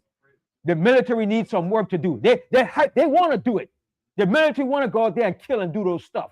Don't believe that crap. Oh, no, I don't want to do it. No, they want to do it. They're waiting for the orders. They gung-ho for it. These white devils. All right? They love that. And they pick them up from anywhere. Yeah. From anywhere. Yeah. The special forces, the Navy SEAL, the Delta team, they're ready. They're ready to go in. The JSOP team, they want to do this. They're hungry for this. So they got a documentary on Netflix about that. These kids, they go to war. They know their mission is war. Yeah, it's war. Yeah. And Trump is telling them, you're the greatest military. They're like, oh, they got to beat their chest. They get hyped for that. I won't blame it. If I was in the military, my military, I'll be the same too. I'll be, our military. They want to go to war. That's pride. That's joy when you fight for your country and when you think it's right. You're right. But to them, it's right, but it's not really right. It's just a matter of greed, imperialism, domination, and covetousness. That's all it is. Because they make more money. When they recruit, they make more money than the police. And they invest money into the military. They invest billions, trillions into the military for what they're doing, man.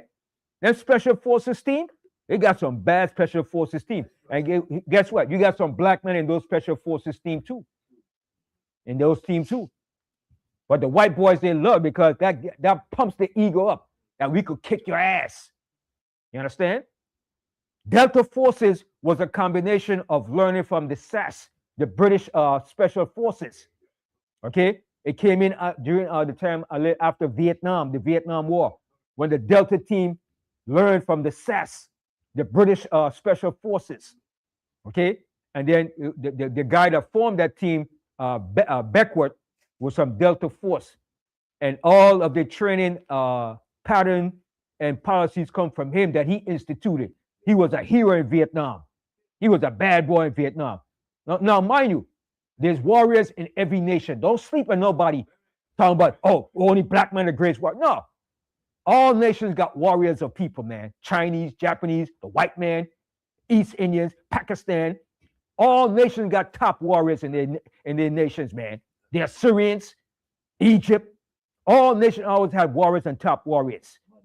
Mighty men, man. You understand? So don't sleep on talk about, you might say the white man is a chump, but he's a warrior. He's a cold-blooded criminal. And a killer. When it comes down to his family and his training on the line, he see that he's about to lose everything that he has, he's going to go in cold-blooded. The Most High said, he blessed Esau with the sword, and with the sword, he's going to live. That's how he's going to live. Okay? Yes. You've seen some of that cold-blooded spirit when that dude shot that woman in the car. Yeah. Shot her 3 times. He shot her in the head. Yeah. All right. So continue reading on. Yep. Luke 21, verse 30, again from the top. When they now shoot forth, ye see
know ye that the kingdom of the Most High power is nigh at hand.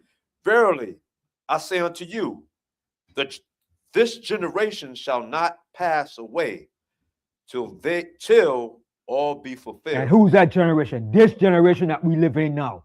The most ungodly generation I've ever been, man. All right, continue.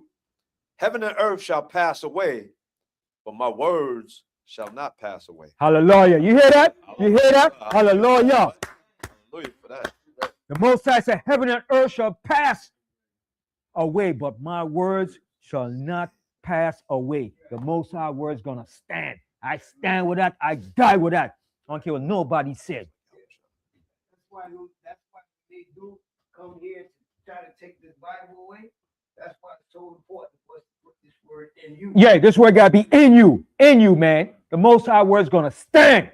Ain't nobody could move or take away or change what the Most High said. What he said is going to be done. Okay? Talking about some spook God. You believe in a book the white man wrote. You're gonna pay for those words, man. Yeah. I won't say this pertains to that. This pertains to what we're talking about now. Say, for instance, you know, we got to be around the unbelievers, but at that time, and I know the people that don't believe like us, you're gonna get them. Well, out they of better life. get they better get on the bandwagon. Well, Because that even- right now, my patience for them is it's like this. I don't give a damn. You said it for me too. If you don't try and seek the most, I don't give a damn about you. My patience is running thin. I go to any family member too. It's running thin. You can't get on the bandwagon. I'm sorry for you. You won't bring me. I ain't going down with you. You on your own ship. Because it's been a long time. Yeah, man. Sometimes I say his word, you're gonna put a sanctuary everywhere. His word is out there through network, everything. Yeah. So there's no, that's why you don't know. Because they love wickedness, man. Yeah, excuse. Want to make excuse. Okay. Well, I'm not ready yet. Not ready yet. But when the white man tell you got a job, you said you're ready for the job, right? Yeah, you want to do their own thing. You want to see, well, let's see what's going to happen. Let's see if the Democrats is going to do something. The Democrats are part of it. They're part of it. The Democrats is playing the good cop and the Republicans the bad cop. They're all part of it. Oh, maybe when Jasmine get in for senators, give me a break, man. Stop it. Yeah. Yeah. As long as they're appeased, man. Yeah. Yeah. Yeah. Yeah. You ain't getting it. But Jasmine get it, she might get in there with her fiery speech. Yeah, I love Jasmine. I love that sister, man. I love her spirit. But she's not gonna do nothing to change it. I'm telling you right now. Kiss that faith and that hope. The Most High said all day that trust in this system, you're gonna fall with it. It's gonna be your room. Yes, Judah. The 4 years they give it to you, the next 4 years they take it back. Yeah. Same people. Yeah. Not only that, the dollar's going. Right. The dollar, Right. Yes. Yeah. There's nothing because the way the economy is going to be in the next couple of months to the year, I'm gonna tell you, we have to stick tight. If you have family, and you have family, and you got family there, it might be who we to move in together and all band together and live together and put your resources together, man. If you separate there, that's not gonna work, man, because even jobs are being hard to find. Okay, my niece, understand? She been on work for a year, and she ain't no dummy. She is an architect, and she was in that category of black women that get laid off by Trump with a DI bullcrap they call it. So she was in that where they had a project at JFK with the working with a big architectural firm up until 2030. That went boom right down the box. And when that hit her, she was like, Uncle Ben, I never realized that when you hit rock bottom, how hard it is. Nobody give a damn about you. She been on work for a whole year now. And she got the qualification, everything. And still can't find no work. So you could have the best qualifications out there, man. That will mean nothing. The way it's going. And when they cut that, when Trump hit that DI thing, she was part of that where 5,000 black women get cut off. She got cut off from that too. Because she was working with a black firm that was dealing with that. So now she might have to force her to go back and work with these white devils. And she hates doing that because they think they know more than you, but they don't. And she outshines them, and they didn't like that. She was working with a bunch of white devils, and they didn't like that. She had to put up with the bull crap. That's why she went to work with a black firm. So she might have to go back, but now when she applied for a job, they tell her, oh, you overqualified. What kind of bull crap is that? You overqualified. You understand? So it's a game they're playing with you. So I said, see now, you see what I'm showing you, right? See how the system, she said, she see it now, man. She see how the system, she knew it, but she didn't see, the depth of how it really gets down dirty, man, But it's a cruel world out there. It's a vicious world, man. These devils don't give a damn about us, man. Okay? The system is a meat grinder when it comes to us, man. Okay? Yeah. So right quick pertains to that, right? Right quick. You know how with our people, they feel and realize that If they're gonna make it hard for you to work for them, you got all this talent that the Most High gave you. Now it's time to come with us. Right. You gotta stick together. You gotta stick together. That's what he's doing. That's what the Most High is forcing our people to do now. Yeah. Stuff. And also too, you can see that in America here, people are only as decent and when you're doing good. You're doing good. Yeah. And as much resources. Yeah. That's when they're decent. When there's resources, there's plenty. Mm-hmm. And when you hit rock bottom, you like a piece of garbage, man. Yeah. Yeah.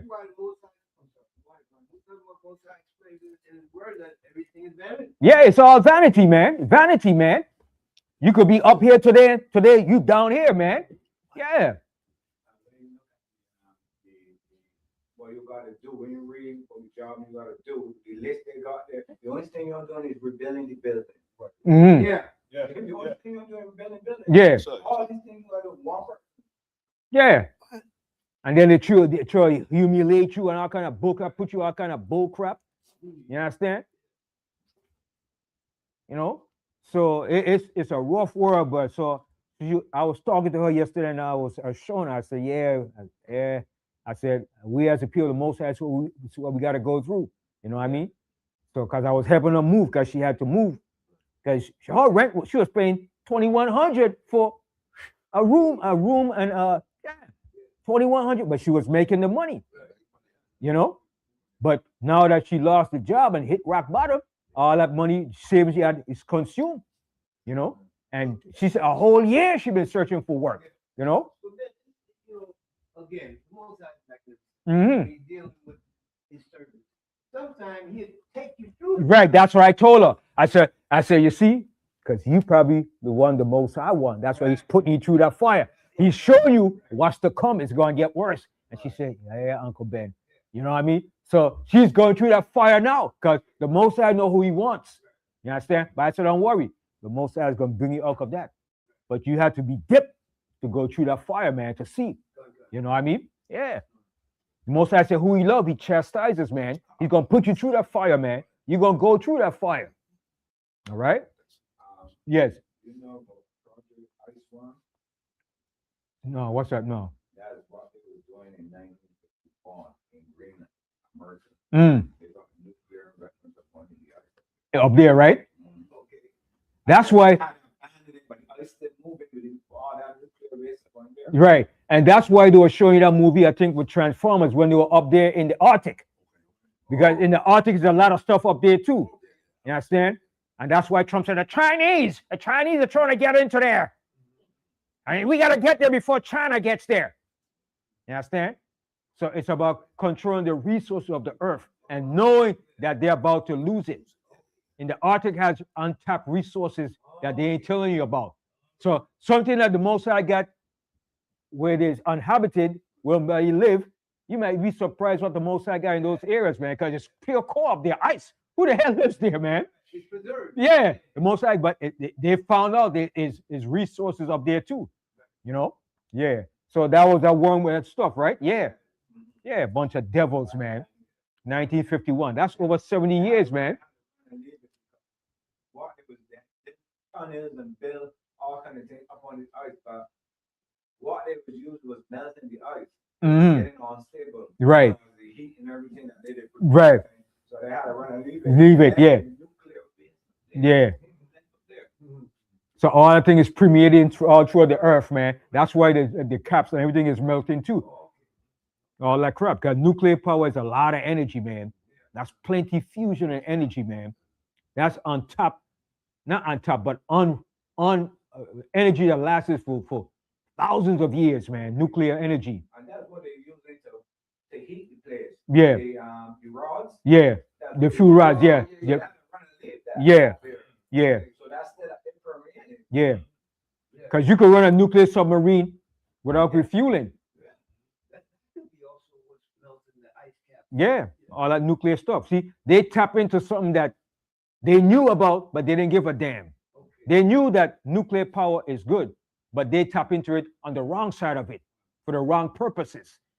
You could use nuclear power. There's use for it, but you have to know to use it for the positive reason, not for the negative. Because it has an effect. Yeah. But remember, their nature, everything about their nature is negative.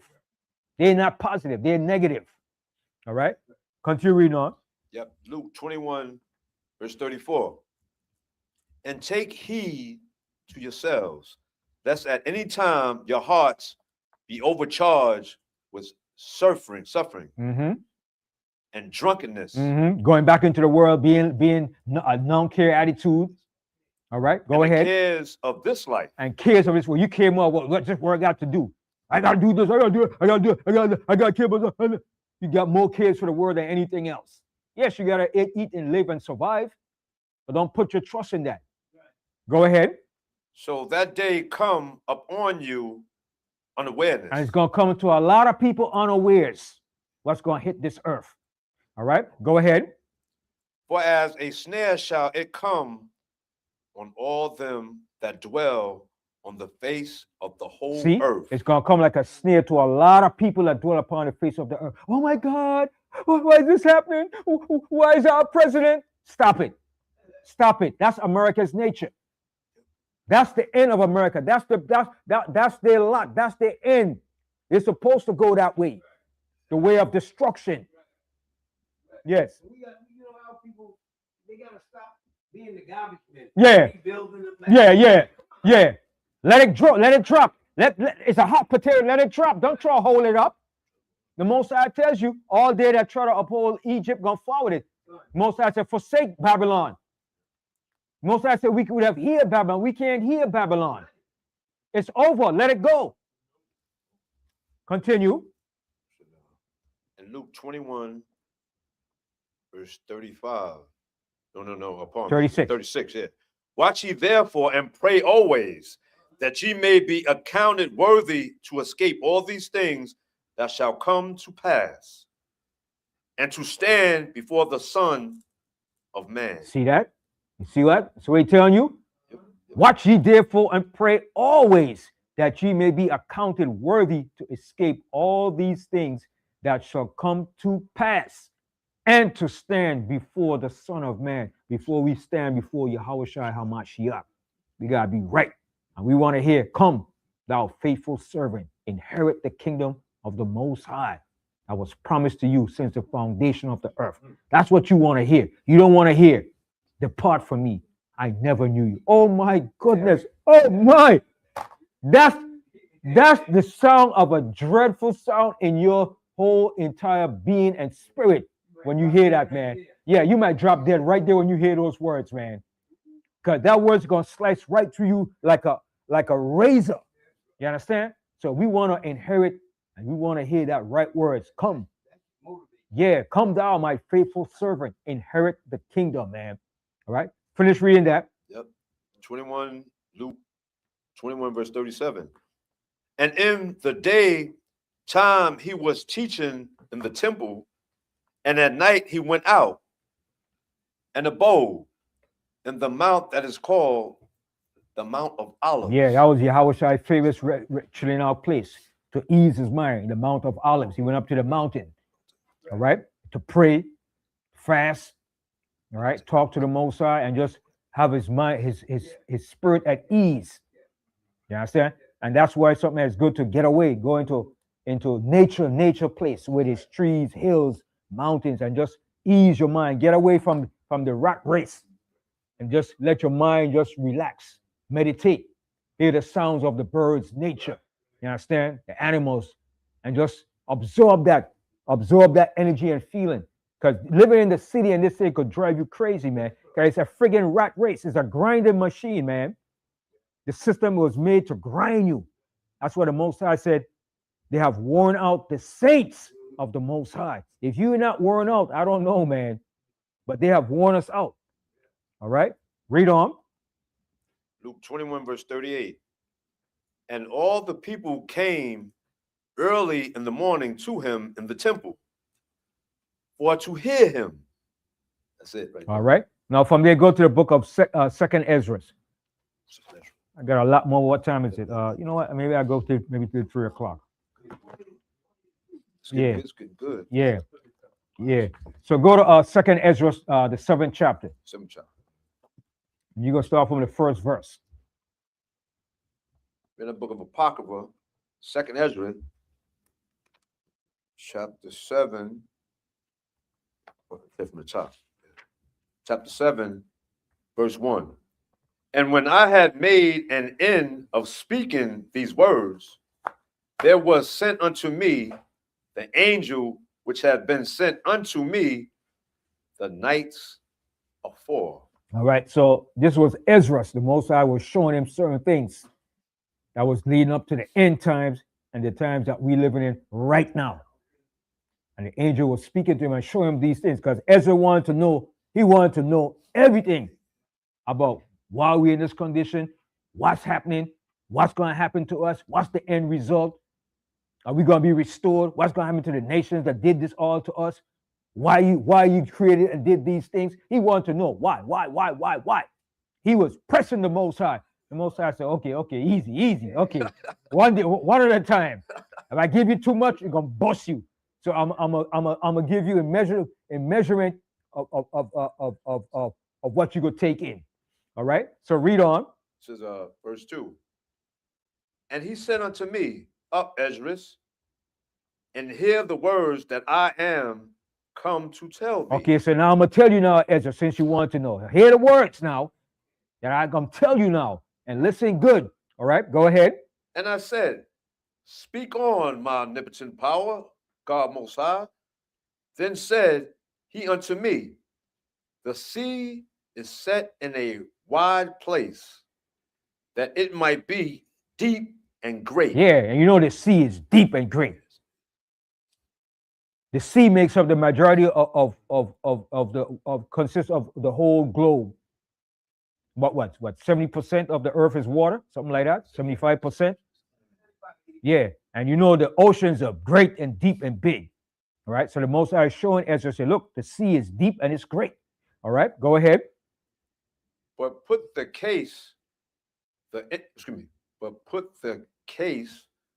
entrance were narrow and like a river. He's saying about now, put this here now. We're dealing with a narrow scenario now, a narrow case, a narrow entrance. This world is wide and big. But he's showing them an example of people and individuals that comes to the Most High. All right? Read that verse again. From the top of 2nd Ezra 7, verse 4. But put the entrance were narrow and like a river. So he's bringing it down to a river. All right, go ahead.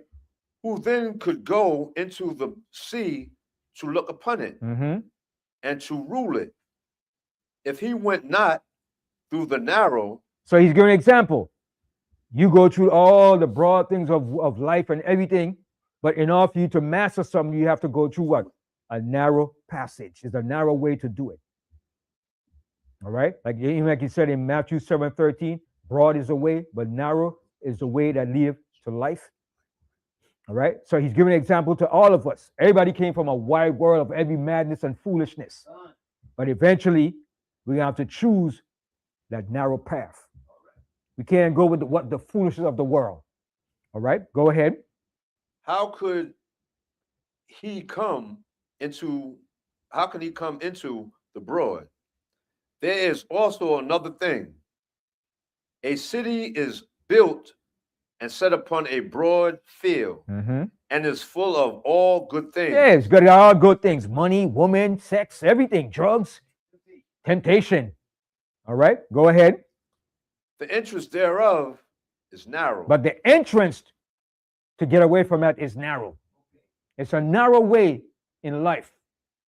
But broad is the way that leads to everything that you want, all the pleasures of life and everything. Okay, go ahead. And is set in a dangerous place to fall. Like as if there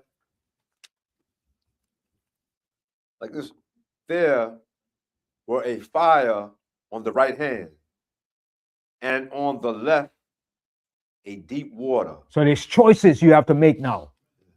Spiritual choices, physical choices, mental choices, moral choices. All right, go ahead. And one only path between them both, even between the fire and the water. So either you're going to choose the fire or you're going to choose the water. Which one you want to choose? Fire, you're going to get burned. Water, you're going to drown, even if you could swim. because you can't tread water all day long, especially with deep waters, especially if nobody's coming to rescue you. All right, go ahead. So small that there could be one man go there at once. Mm-hmm. If this city now were given unto a man for an inheritance, if he never shall pass the danger set before it, So you have to pass the danger that's set before you. You have to go through that path, trials and tribulation. All right, go ahead. how shall be received this inheritance? Mm-hmm. How can you receive an inheritance? And All I right. said, it is so, Lord Ottawan. Then said he unto me, even so also is Israel's portion. So the Most High said that's the same thing with us as Israel. We have to go through the same thing. As an individual, the whole nation has to go through it. Because Israel was speaking for himself and also for the entire nation. So the Most High said, this is the portion for all Israel. They have to make that choice, whether they want to stay in the broad way of life or they're going to enter into that narrow passage. So that's what it explains what each individual has to get their own salvation. Right. You have to work for that. It works. You have to earn that. All right. Because this goes right back here. Go to Matthew 7:13. Yeah, well, I did that.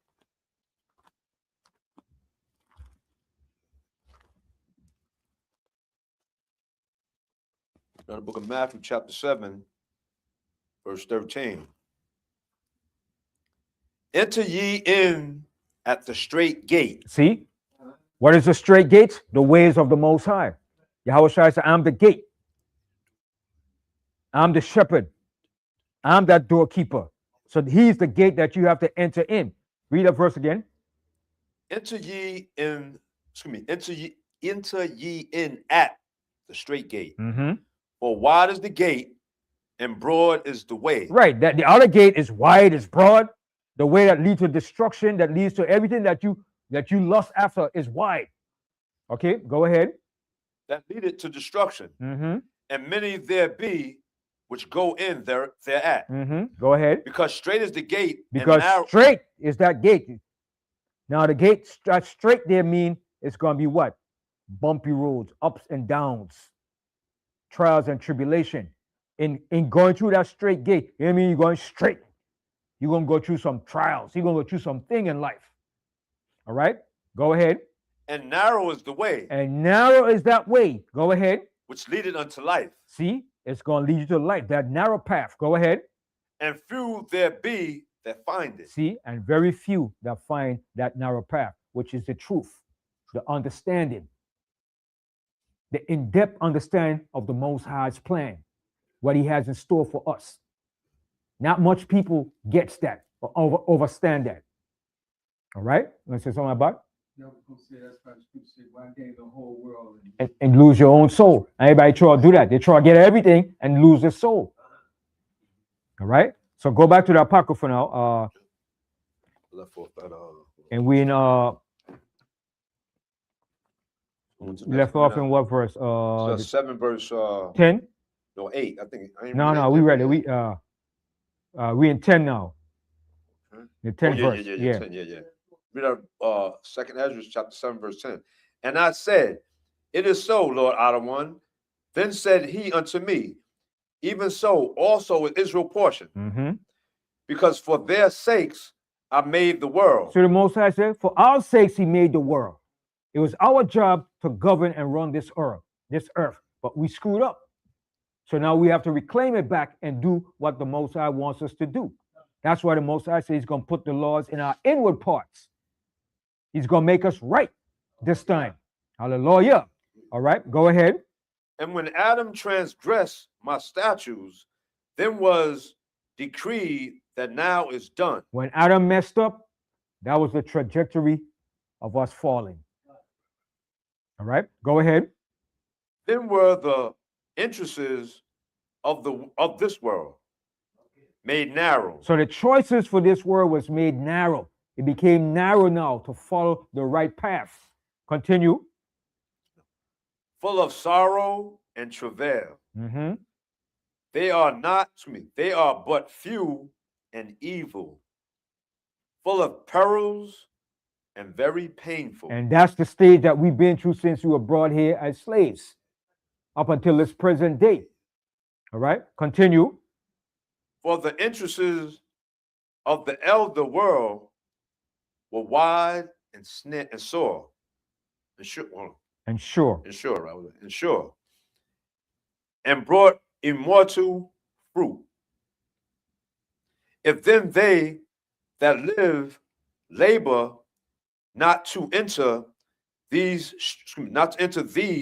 straight and vain things. So right there it says, now, us now in these days now, if we don't labor to enter into the straight gate, the narrow path, it's a laborious thing. We have to fight. All right, read that verse again. Yep, from the top of 2nd Ezra 7, verse 13. For the entrances. No. Read 14. 14. Verse 14. 2nd Ezra 7, verse 14.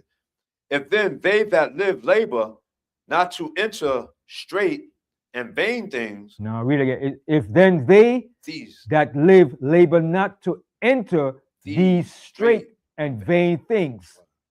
They can never receive those that are laid up for them. So if we don't go through these things, we can't receive what's us, which is righteousness, the fruits of the spirits, the kingdom.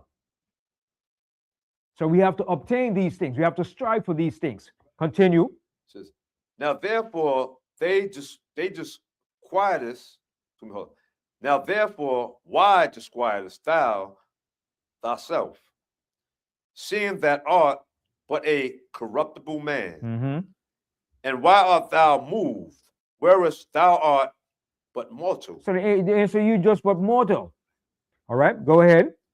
Why hast thou not considered in thy mind this thing that is to come, neither than that which is present? Rather. Is that it? Rather. Let me start from again. Why hast thou not considered in thy mind this thing that is to come? So the angel said, why would you rather consider this thing that's in your mind that is to come? Go ahead. Rather than that which is to come. Then answered us. No. Yeah, because I forgot my glasses. But come on. Yeah. I ain't what, read for me. Oh, verse Get a mic. How you gonna forget your glasses, brother?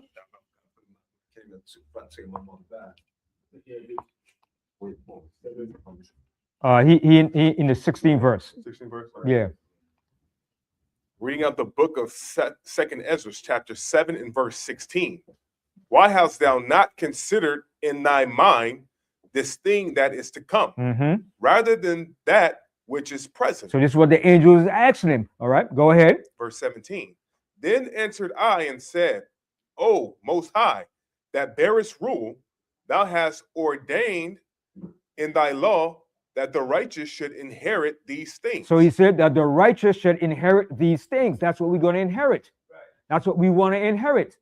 Continue. But that the ungodly should perish. See, that the ungodly should perish. That's the ungodly of the enemies and the ungodly of our people too. Because there's some ungodly amongst our people too. All right, continue. Verse 18. Nevertheless, the righteous shall suffer straight things. See, the righteous is going to suffer many things. And that's what the righteous suffer many things in this world. Continue. And hope for why? And hope for the wide. Hope means hope for the better. All right, go ahead. For they that have done wickedly have suffered the straight things, and yet shall not see the why. Verse 19. And he said unto me, there is no judge above the Most High. There is no judge above the Most High. Nobody goes above the Most High. Go, continue. And none that have understanding above the highest. And nobody has more understanding than the Most High. I'm smart. There ain't nobody smarter than the Most High. The Most High made you. How are you going to be smarter than him? All right. Go ahead. Verse 20.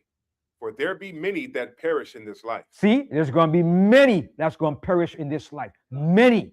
Continue. Because they despise the law of the Most High. See, because they despise the law of the Most High. Go ahead. That is set before them. That is set before them. And a lot of our people fall into that category.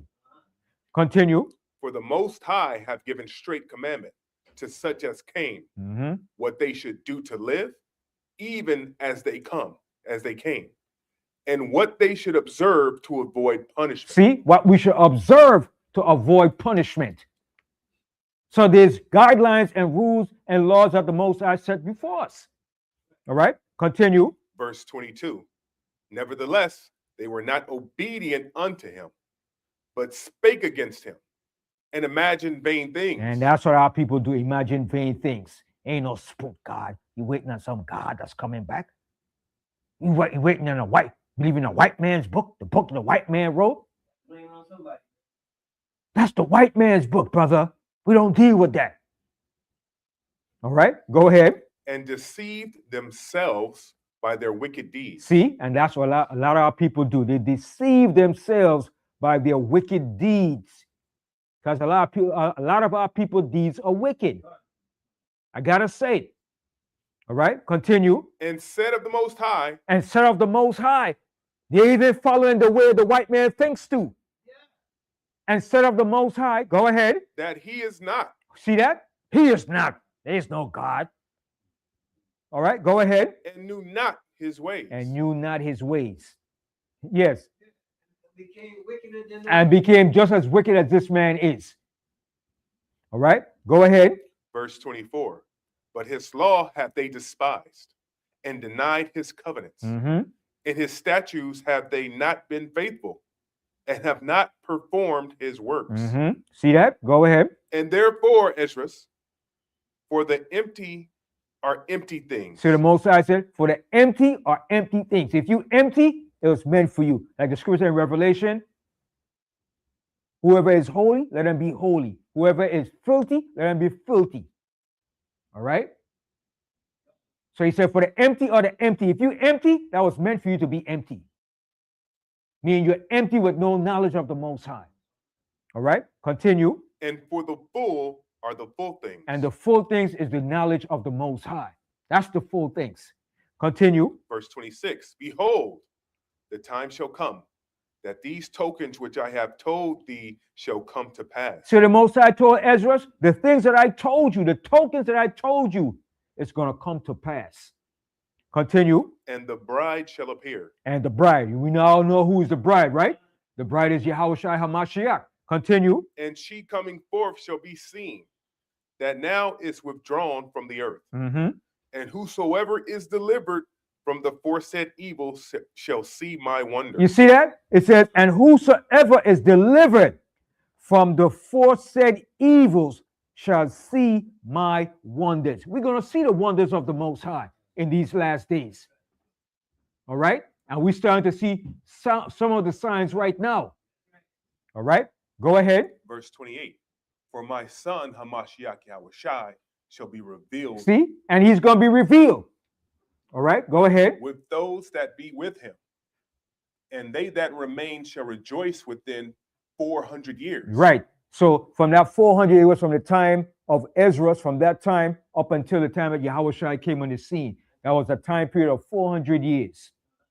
From the time of Ezra, the prophet, and Nehemiah, and all those prophets, was a period of 400 years until Yahushua came on the scene. All right, continue. Verse 29. After these years shall my son, Hamashiach Yahushua, die, and all men that have life. See, and he died. And we lost that life when he died, but we regained it back when he was resurrected. All right, continue. And the world shall be turned into the old silence 7 days. And the world is in silence right now. No truth, no knowledge, total darkness of the Most High. Continue. Like as in the former judgments, so that no man shall remain. Verse 31. And after 7 days, the world that yet awaketh not shall be raised up, and that shall be raised up, and that shall die that is corrupt. Anything that's corrupt is going to die. All right, continue. Verse 32. And the earth shall restore those that are asleep in her. That's what is that? What is that? What is that called? The resurrection. The resurrection. Read again. Verse 32. And the earth shall restore those that are asleep in her, And so shall the dust those that dwell in silence, and the secret places shall deliver those souls that were committed unto them. That's the resurrection in the final days. All right, continue. And the Most High shall appear upon the seat of judgment, and the misery shall pass away, and the long suffering shall have an end. See, and that's going to have an end. And that's why all these things are happening, to bring an end to long suffering and misery. And the Most High is using Mr. Teflon Don Trump to speed it up. He's the hammer. He's the accelerator to put it in motion. The Most High had to use somebody to put it into motion. So he chose the right man, Teflon Don. All right, continue. Verse 34. But judgment only shall remain. Mm-hmm. Truth shall stand. And that's what's going to happen. Judgment is coming, and truth is going to stand from here on. Continue. And faith shall wax strong. And faith, those of us that knows the truth, our faith is supposed to wax strong. Continue. Verse 35. And the work shall follow, and the reward shall be shewed, and the good deeds shall be of force, Mm-hmm. and wicked deeds shall bear no rule. And wicked deeds are going to be put out very soon. It has to flourish so it could be destroyed. Continue. Verse 36. Then said I, Abraham prayed first for the Sodomites, Mm-hmm. and Moses for the fathers that sinned in the wilderness, Mm-hmm. and Yahushua after him for Israel in the time of Achan. Which was Joshua. All right. Go ahead. In that during that time, go ahead. Verse 38. And Samuel and David for destruction, and Solomon for them that should come to the sanctuary, and Helias for those that received rain, Mm-hmm. Which and was for the dead, that was Elijah. Mm-hmm. All right. Go ahead. that he might live, Mm-hmm. and as highest for the people in the time of Sennacherib. Right. So this was Sennacherib, it's like it. Hezekiah. Yeah. Ezekias. Yeah. Mm-hmm. And many for many. Even so now, seeing corruption is grown up, and wickedness increased, Mm-hmm. and the righteous have prayed for the ungodly. Wherefore shall it not be so now also? Right. So why you gonna pray for the? Don't have to pray now for no wicked. You ain't gotta pray for them. Pray so we gotta pray for our president. No, what? For what? For what? Pray that he continue doing what he's doing. Yeah. Trump is a blessing and he's a curse in disguise too.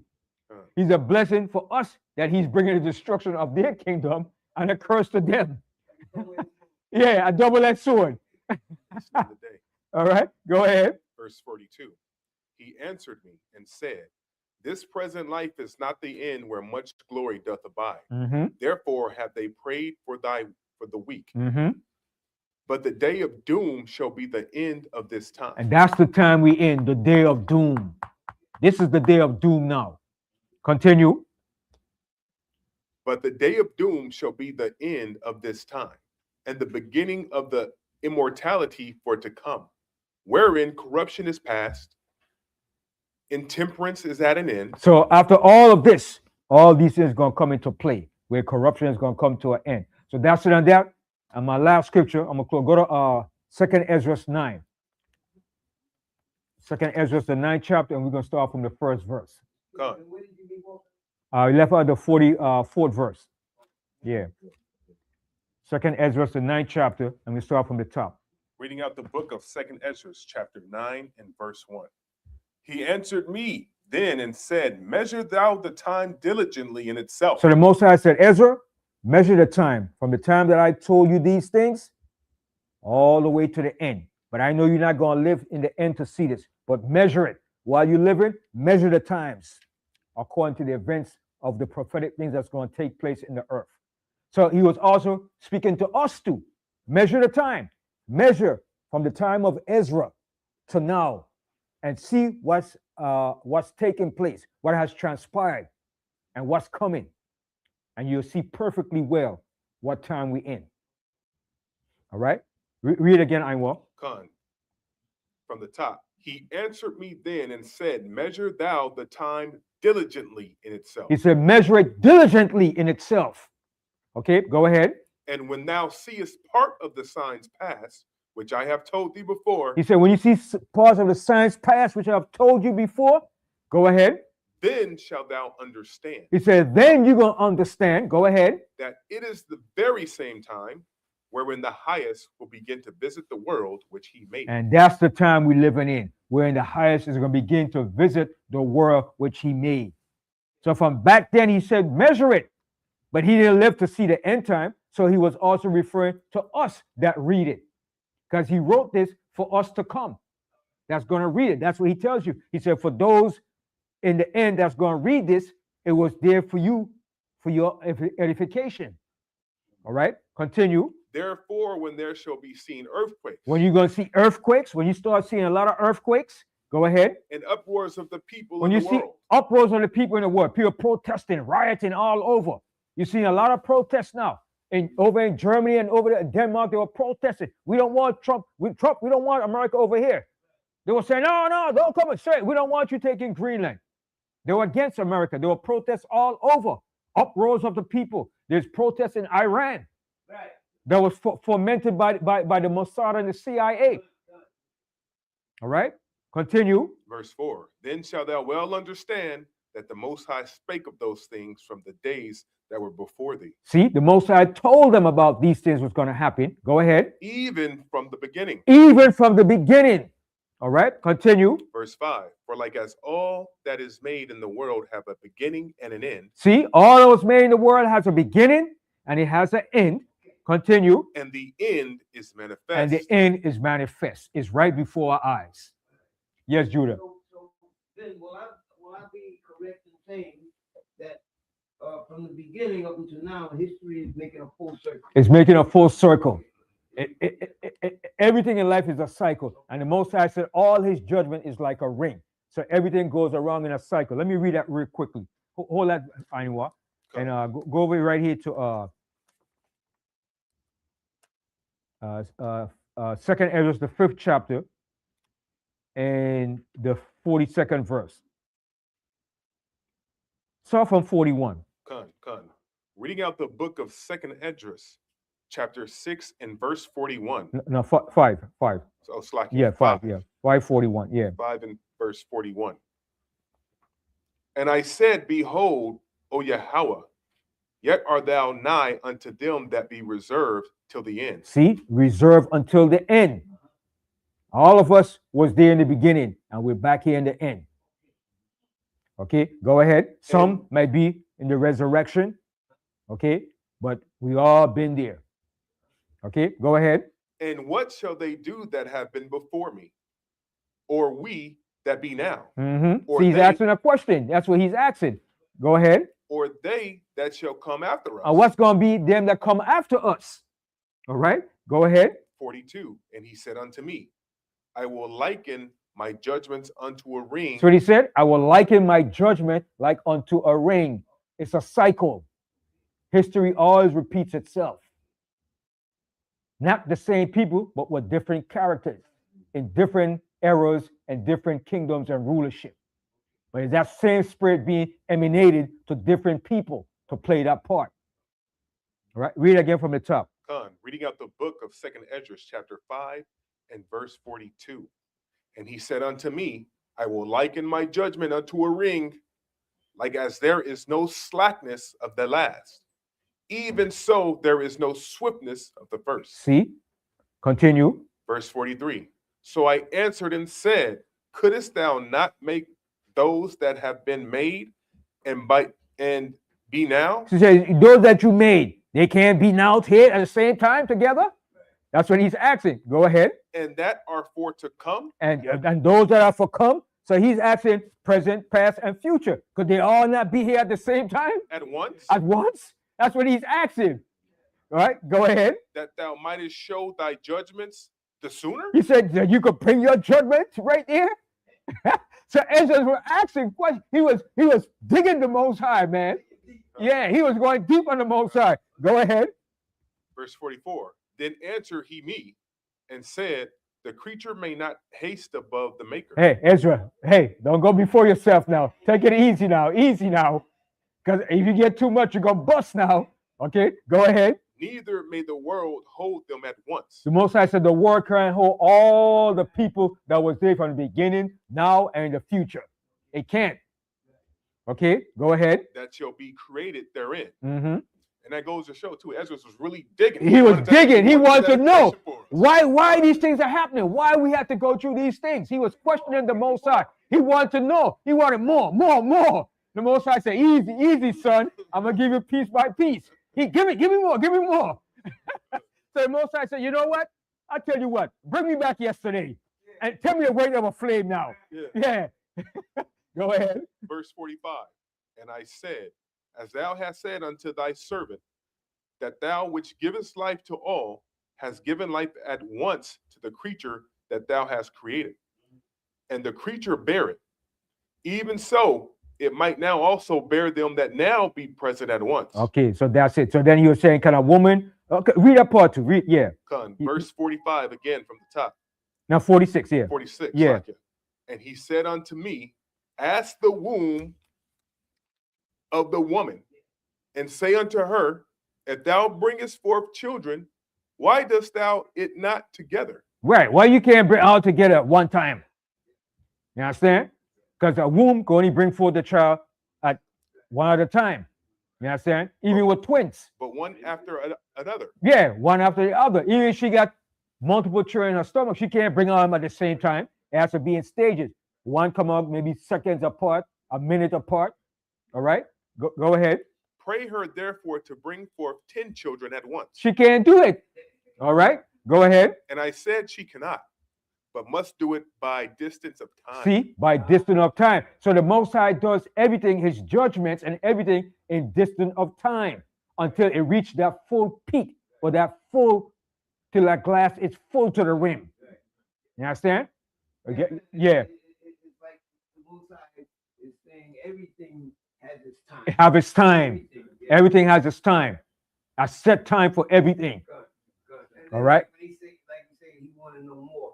There's more to what you want to know. Mhm. You know, there's more to it. Right. Everything has to be designed It has to, I mean, it's timing. And he wanted to know. Ezra said, don't leave nothing out, man. All right. Go ahead, Anwar.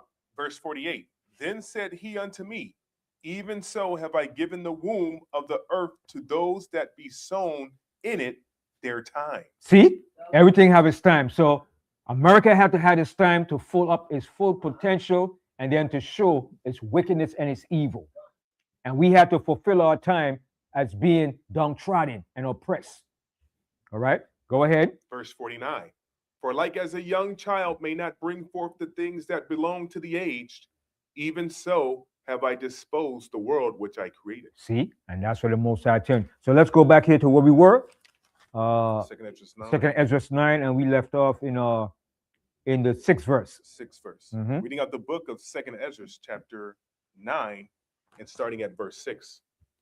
Even so, the time also of the highest hath plain beginnings and wonders Mhm. and powerful works. See, the Most High is showing you all through the creation up until its present. He's showing you signs and wonders. Go ahead. And endings and effects and signs. See, and endings in effects and signs. The Most High is showing signs of everything that he's doing in the earth by using people, current events, or any form of whether it's catastrophes, historical events, wars, anything. Those are signs. Political leaders. All right, go ahead.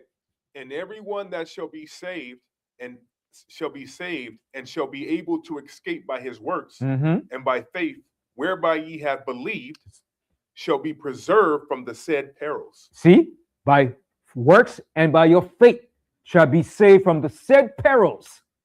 What the said perils are what? The evils that's coming.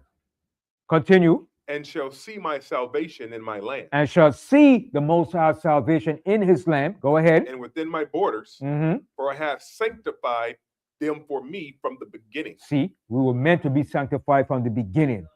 All right, go ahead. Read the 9th verse. Verse 9. Then shall they be in pitiful case, which now have abused my ways, and they that have cast them away despitefully shall dwell in torments. All right. So from there, one more scripture. Go to the book of Habakkuk. I want to show you something in the book of Habakkuk. But you know what? I want to go back to Jude and read Jude. Yeah, hold on, Becca. Let's go back to Jude, the book of Jude, and let's read Jude from the first chapter, because it's something very important here in the book of Jude that's dealing with today's temperance of things that's happening. Verse 23. He's talking plainly. Yeah, plainly, yeah. It wasn't no parables or dark sayings. Yeah. Using his time wisely. Yeah. Ezra was getting everything. Ezra was taking everything in, boy. Yeah. Ezra said, let me get all of this now, boy, because I don't know how, if I can get it somewhere. Let me get it now while the Most High had time with me, man. Ezra was something else, boy. All right, go to Jude and let's. 123. No, we're gonna read the first verse of Jude. Oh, first? Okay. Start from the first verse. Okay.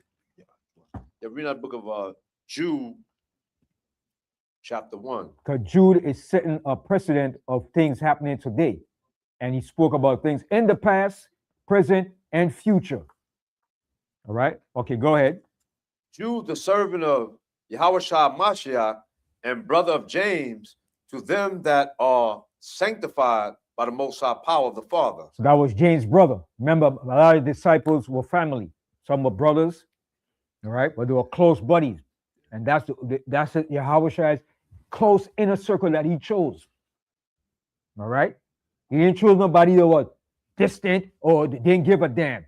He chose men that were faithful, close to him, that he knew, and had the same mindset. The only one that went astray was Judas, because he wanted to force Yahushua's hand. And in the end, he regretted what he did. All right? But Judas knew the inner works of Yahushua and disciples. He knew that. He was close to them. And that's why Yahushua is a friend. He called him a friend when he came to betray him and give him the kiss. He said, friend. Yes. What you think? Why he betrayed him then if he knew these things? That's Well, like somebody falling remember away. Satan entered into him. Oh, and right, then too, and remember too, that's why we got to be very careful that Satan don't enter into us. Remember how Shai said, Peter, I prayed for you, for Satan have desired to have you, to sift you. You understand? He said he prayed for Peter, because Satan knew that if Judas could betray Yahushua, he could make him default in what he has to do. It'd be like what you call a chink into his armor. It'd be a defection.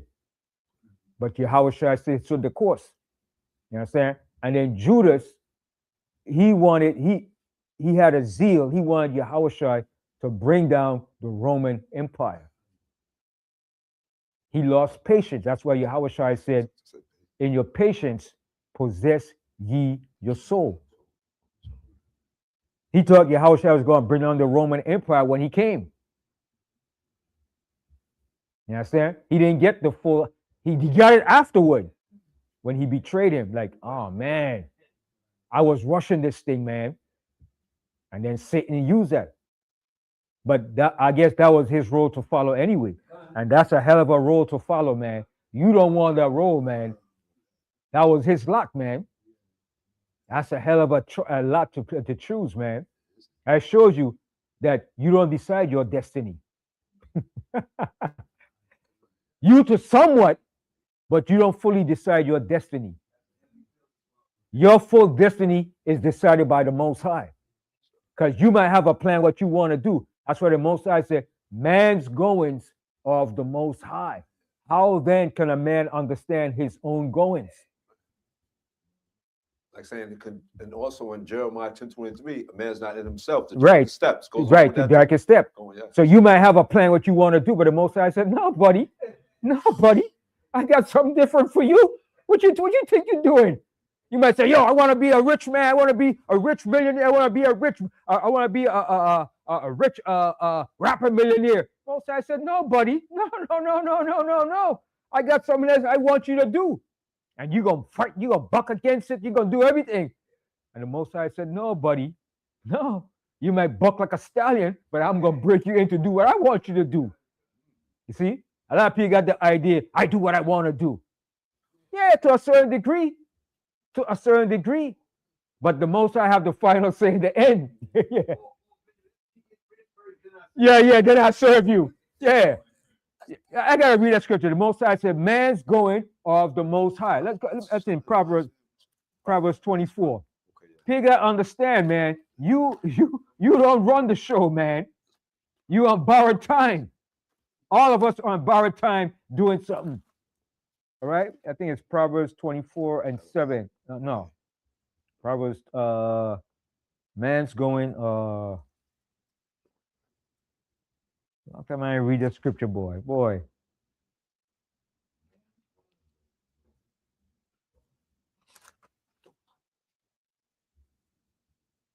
Proverbs. Give me 1 second. 24, right? 24 and Proverbs 24, 24. Oh yeah, 2024.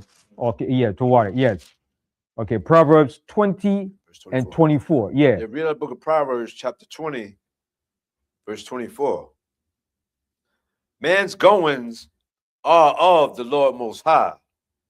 How can a man then understand his own way? Yeah, you a mere man. How you understand what you supposed to do?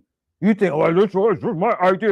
This is my mind. I woke up this morning. I woke myself up. I got up. I did for me. Shut up. Okay? Read it again. From the top of Proverbs chapter 20, verse 24. Man's goings are of the Most High, Lord Most High. How can a man then understand his own way? Now jump to 27 now. Verse 27. The spirit of a man is the candle of the Lord Most High. What is that telling you? The spirit of a man is like what? The candle to the Most High. What is that telling you? It's easy. He could put it up anytime. He controls you. Just like you blow up a candle. The Most High could blow it. So the Most High controls you, your spirit. You have to just discipline yourself to do what the Most High wants you to do. But the Most High could blow up that candle in your spirit anytime. All right? Read that verse again. From the top of Proverbs chapter 20, verse 27. The spirit of man is the candle of the Lord Most High, searching all the inward parts of the belly. See, searching all the inward parts of the belly. And then in our scripture, the Most High said, like he controlled a king. The way of a king is like a river. Yeah, the Most High control. That's in Proverbs too. Proverbs, I think it's 20. Let me read that too. That's very important too. Proverbs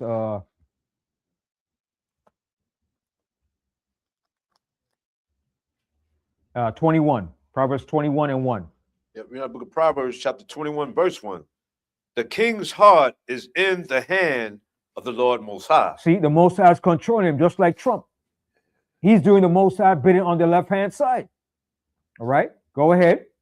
As the rivers of water he turneth it whithersoever he will. Just like the rivers of water, the Most High turned the way he wants it to go, to his direction, where he wants it, to water the earth, to water plants, to do what? So that's the same way the Most High control leaders, kings, men. All right? Now, let's go back to the book of Jude.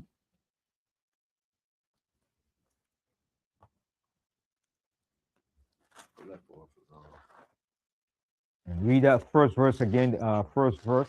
That book of Jude, chapter 1.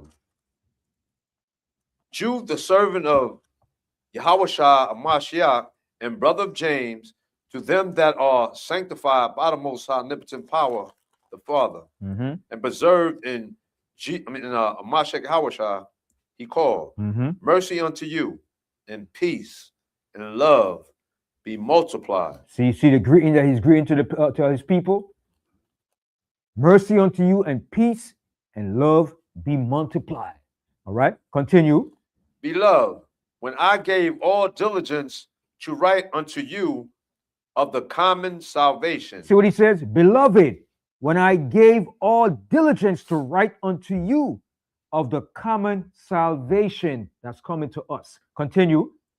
It was needful for me to write unto you and exhort you that ye should earnestly contend for the faith which was once delivered unto the saints. See, you have to contend for this thing, man. You have to fight for this thing, man. Can't let it go, man. You have to contend with it. He said, I diligently gave you this thing, man, this salvation. All right, continue. For there are certain men crept in unawares. So in this truth, you're going to have certain men creeping unawares too, that were not meant for this. That was here to be crooks, shady. All right? And that happens in any organization or anything. It's always some crook or shiesty or somebody that's not faithful or dishonest. A traitor. Yeah, agent. Yeah, agents. Okay? And that's what he was really talking about. Snuck in unawares like a damn agent, an informer. Working for the damn devil. All right? Read that part again. From the top of Jude 1 verse 4. But there are certain men crept in unawares. They came in unawares. Nobody expected them to be a damn agent. All right? Or a traitor. And being a traitor is the worst thing, man. Okay, go ahead.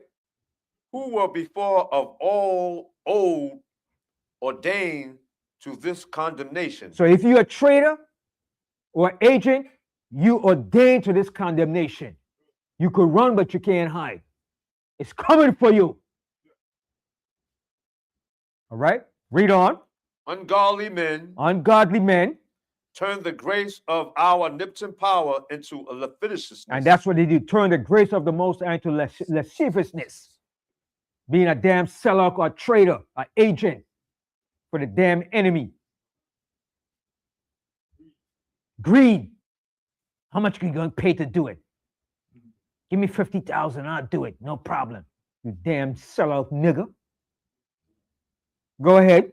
And denying the only Lord out of one most high power. And that's what you do. You deny the Yahushua HaMashiach. Go ahead. And our Lord out of one, Yahushua HaMashiach. I will therefore put you in remembrance. So he said, I'm going to put you in remembrance of these things so you won't forget. Let me brush up your memory so you can know. I'm going to put you in remembrance of these things. Go ahead. Though you once knew this. You once knew this. So this ain't new to us. Go ahead. How that the Lord out of one, having saved the people out of the land of Egypt, afterward destroyed them that believe not. See, and those that didn't believe, he destroyed them. That's going to a lot of our people today. You don't believe? Say goodbye. Ain't shedding no tears for you. You have a choice. Continue. And the angels which kept not their first estate, but left their own habitation, he hath reserved in everlasting chains under darkness unto the judgment of the great day. You see, and that's twofold too. Those are literal angels too, and we are those angels that fell too. All right? You have folly angels that are bound up. That's going to be released in the end time. All right? And they're called demons that goes forth through the kings of the earth and put thoughts and ideas in their minds. Hold on, let me show you. Go to Revelation, the 16th chapter. All right? They are folly angels, demons. Who do you think running this world? Demons.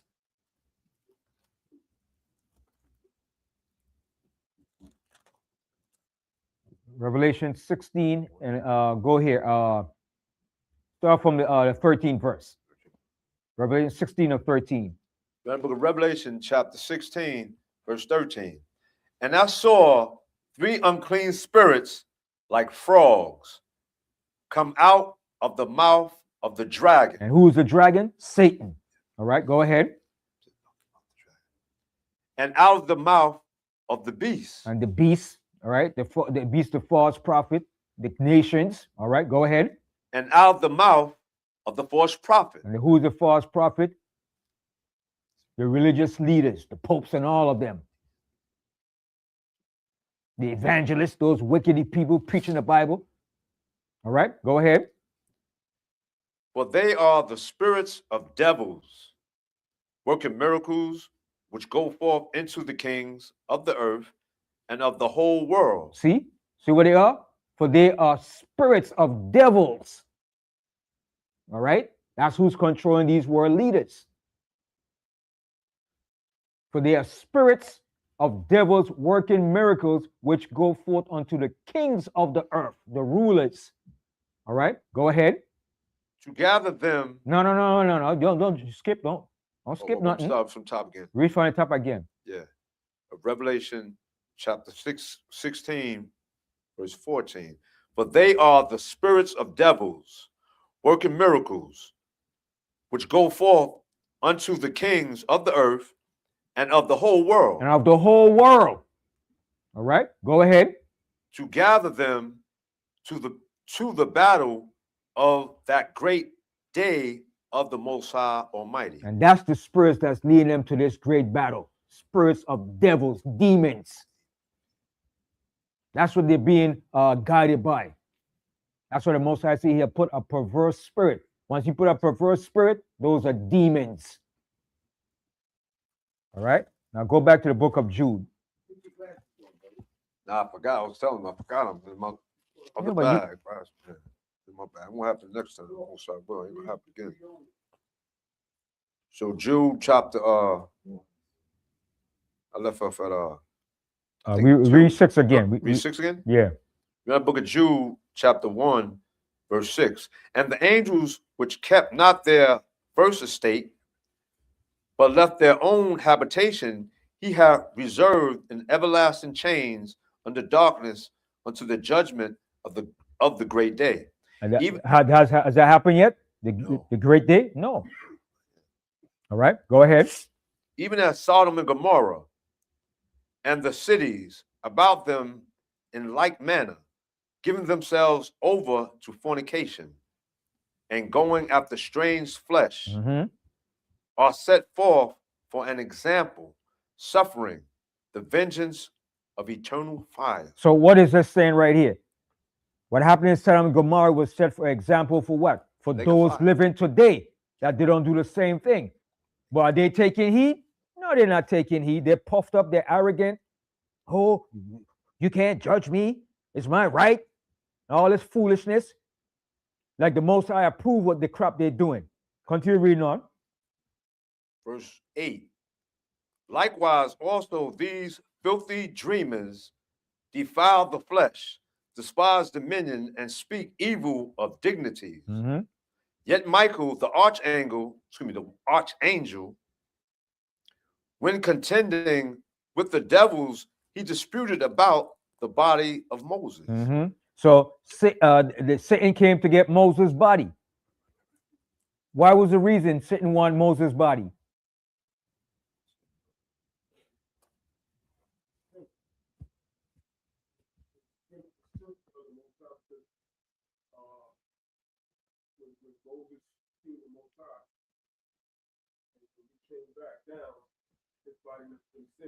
Right. And Moses had certain secrets of the Most High that Satan needed to know. And if he could get Moses' body, he could do also what? Say that part again. If Satan had got Moses' body, what would he have done with the body? Try to take some of the organ now. It's easy. Take something because he can't take a spirit. No, but what would we have done? No, that's only the other thing. Well, I ain't looking at it. What do the devils do today? What does the white man do today when a body is there, is live or dead? What do he do? What do he take from it? He injected. You're not talking about that? No, he takes out the DNA. The DNA samples. Body part. To do what? To replicate or to clone or to make something of your representation. Satan knew Moses was a prophet of the Most High. So if you could get a prophet of the Most High, you could use that to do what? To replicate that and create your own demonic false prophet in the end. Okay. And Deuteronomy, I think in 33, I think at the ending part. Yeah. Well, even Moses, when he died, his age did not abate. Still young. Moses was full of the wisdom of the Most High, and Satan knew that. If he could get to Moses' body, he could probably deter what the plans of the Most High have. And in the end, it was supposed to be used for them to do what they do, what they, you know, they have what they call today where they freeze cryonics, cryogenics. Yeah. So Satan was that was part of his objective too, to pass it on to his seed today, to create those things. You understand? Cryogenics. You understand? Take the DNA sample. Don't you know Esau got some of the DNA sample of some of the pharaohs and stuff like that?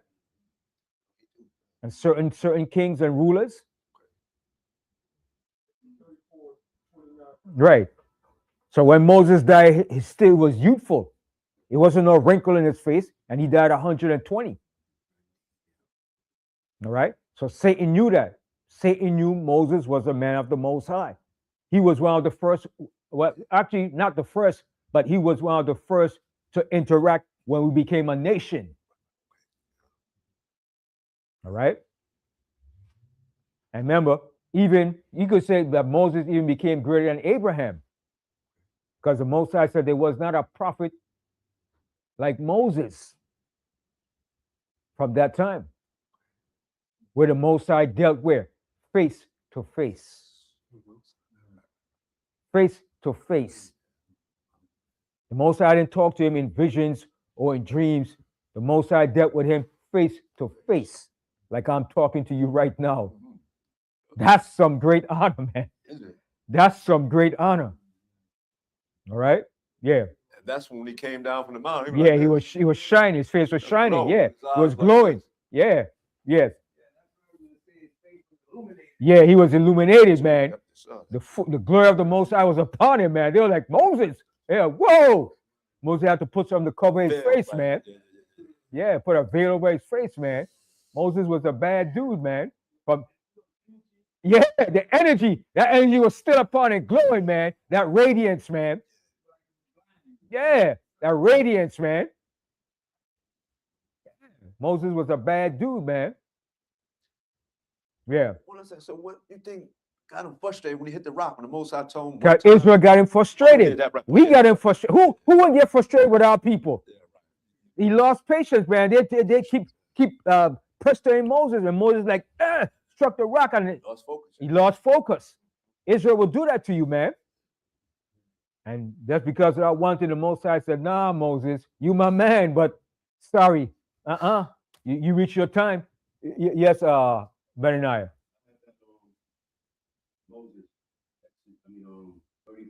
Come up closer and read it. Come up closer. Yeah, you want to read it? Yeah, come up. Yeah.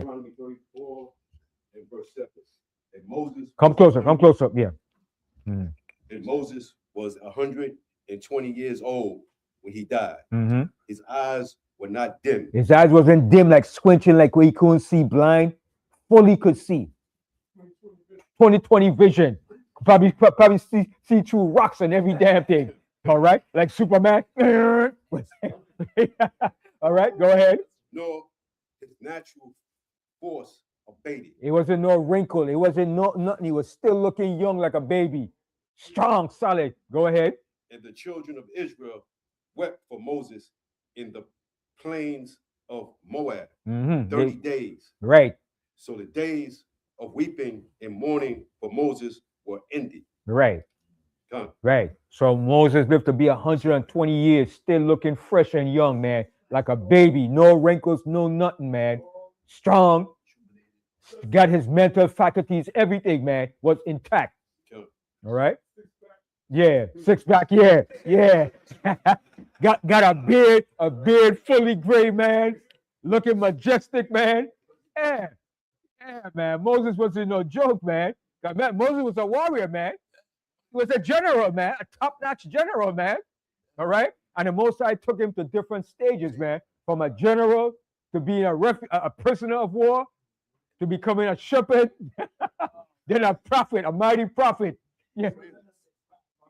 Yeah, no. Yeah, like a shit, yeah.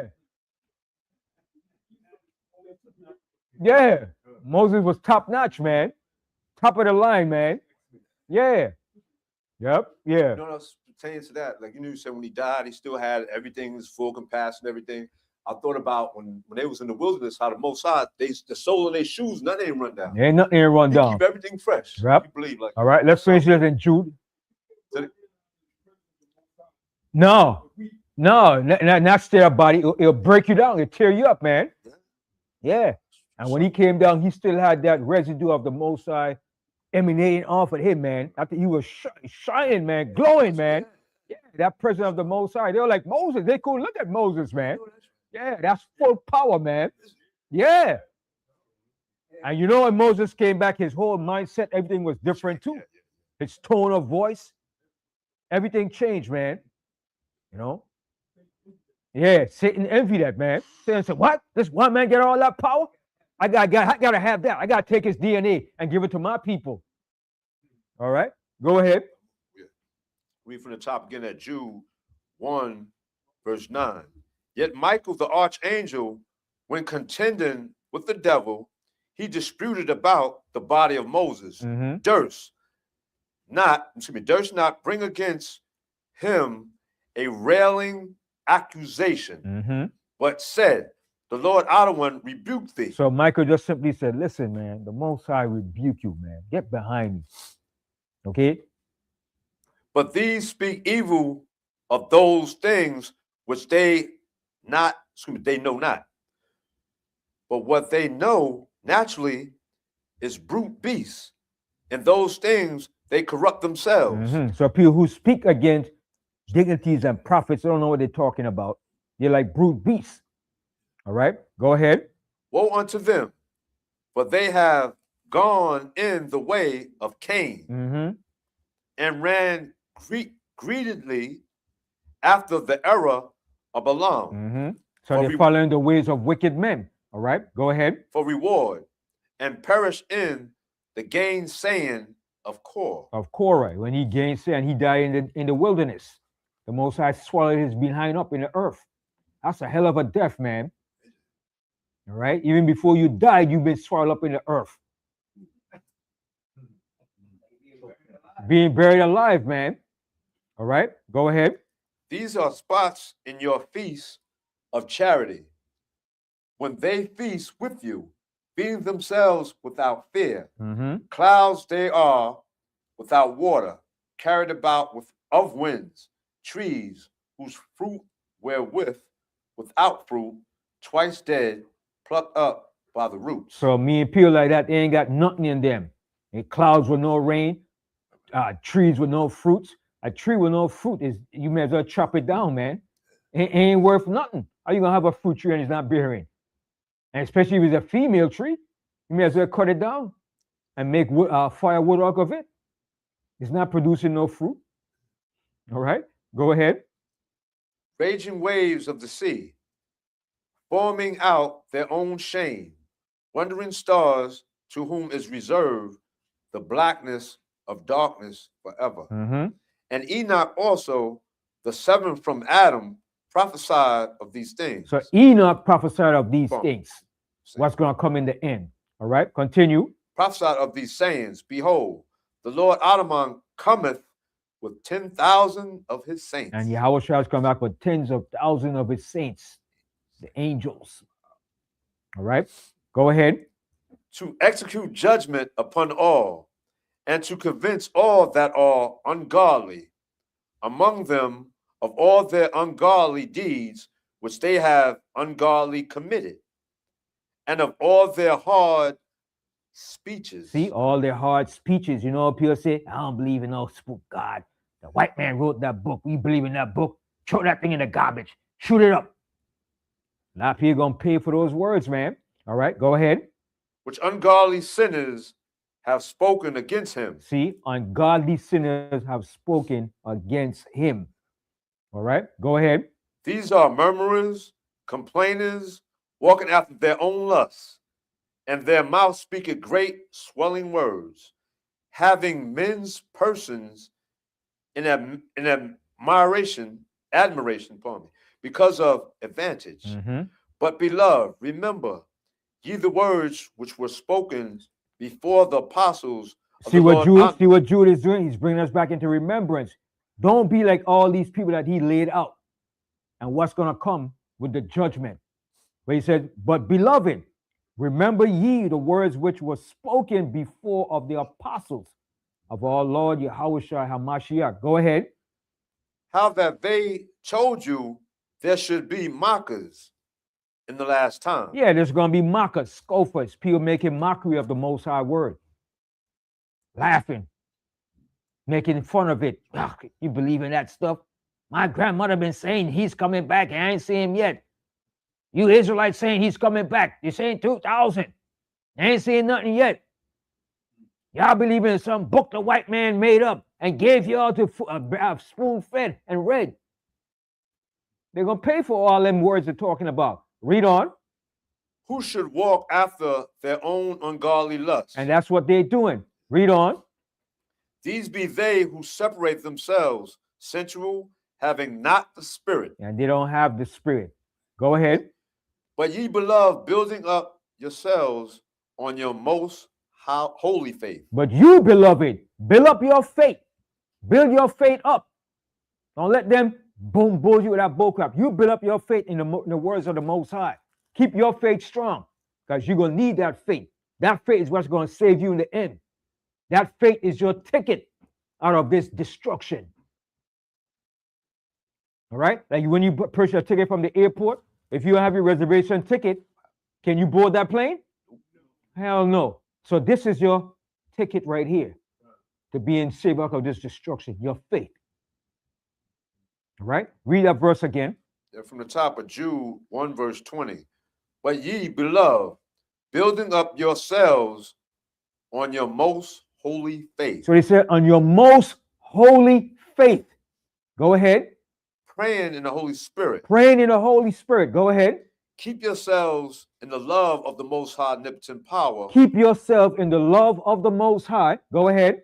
Looking for the mercy of our Lord Adawan, Yahushua Mashiach, unto eternal life. All right. So with that, I say shalom and I end the class. Shalom to all Israel. I say shalom lakum. All right.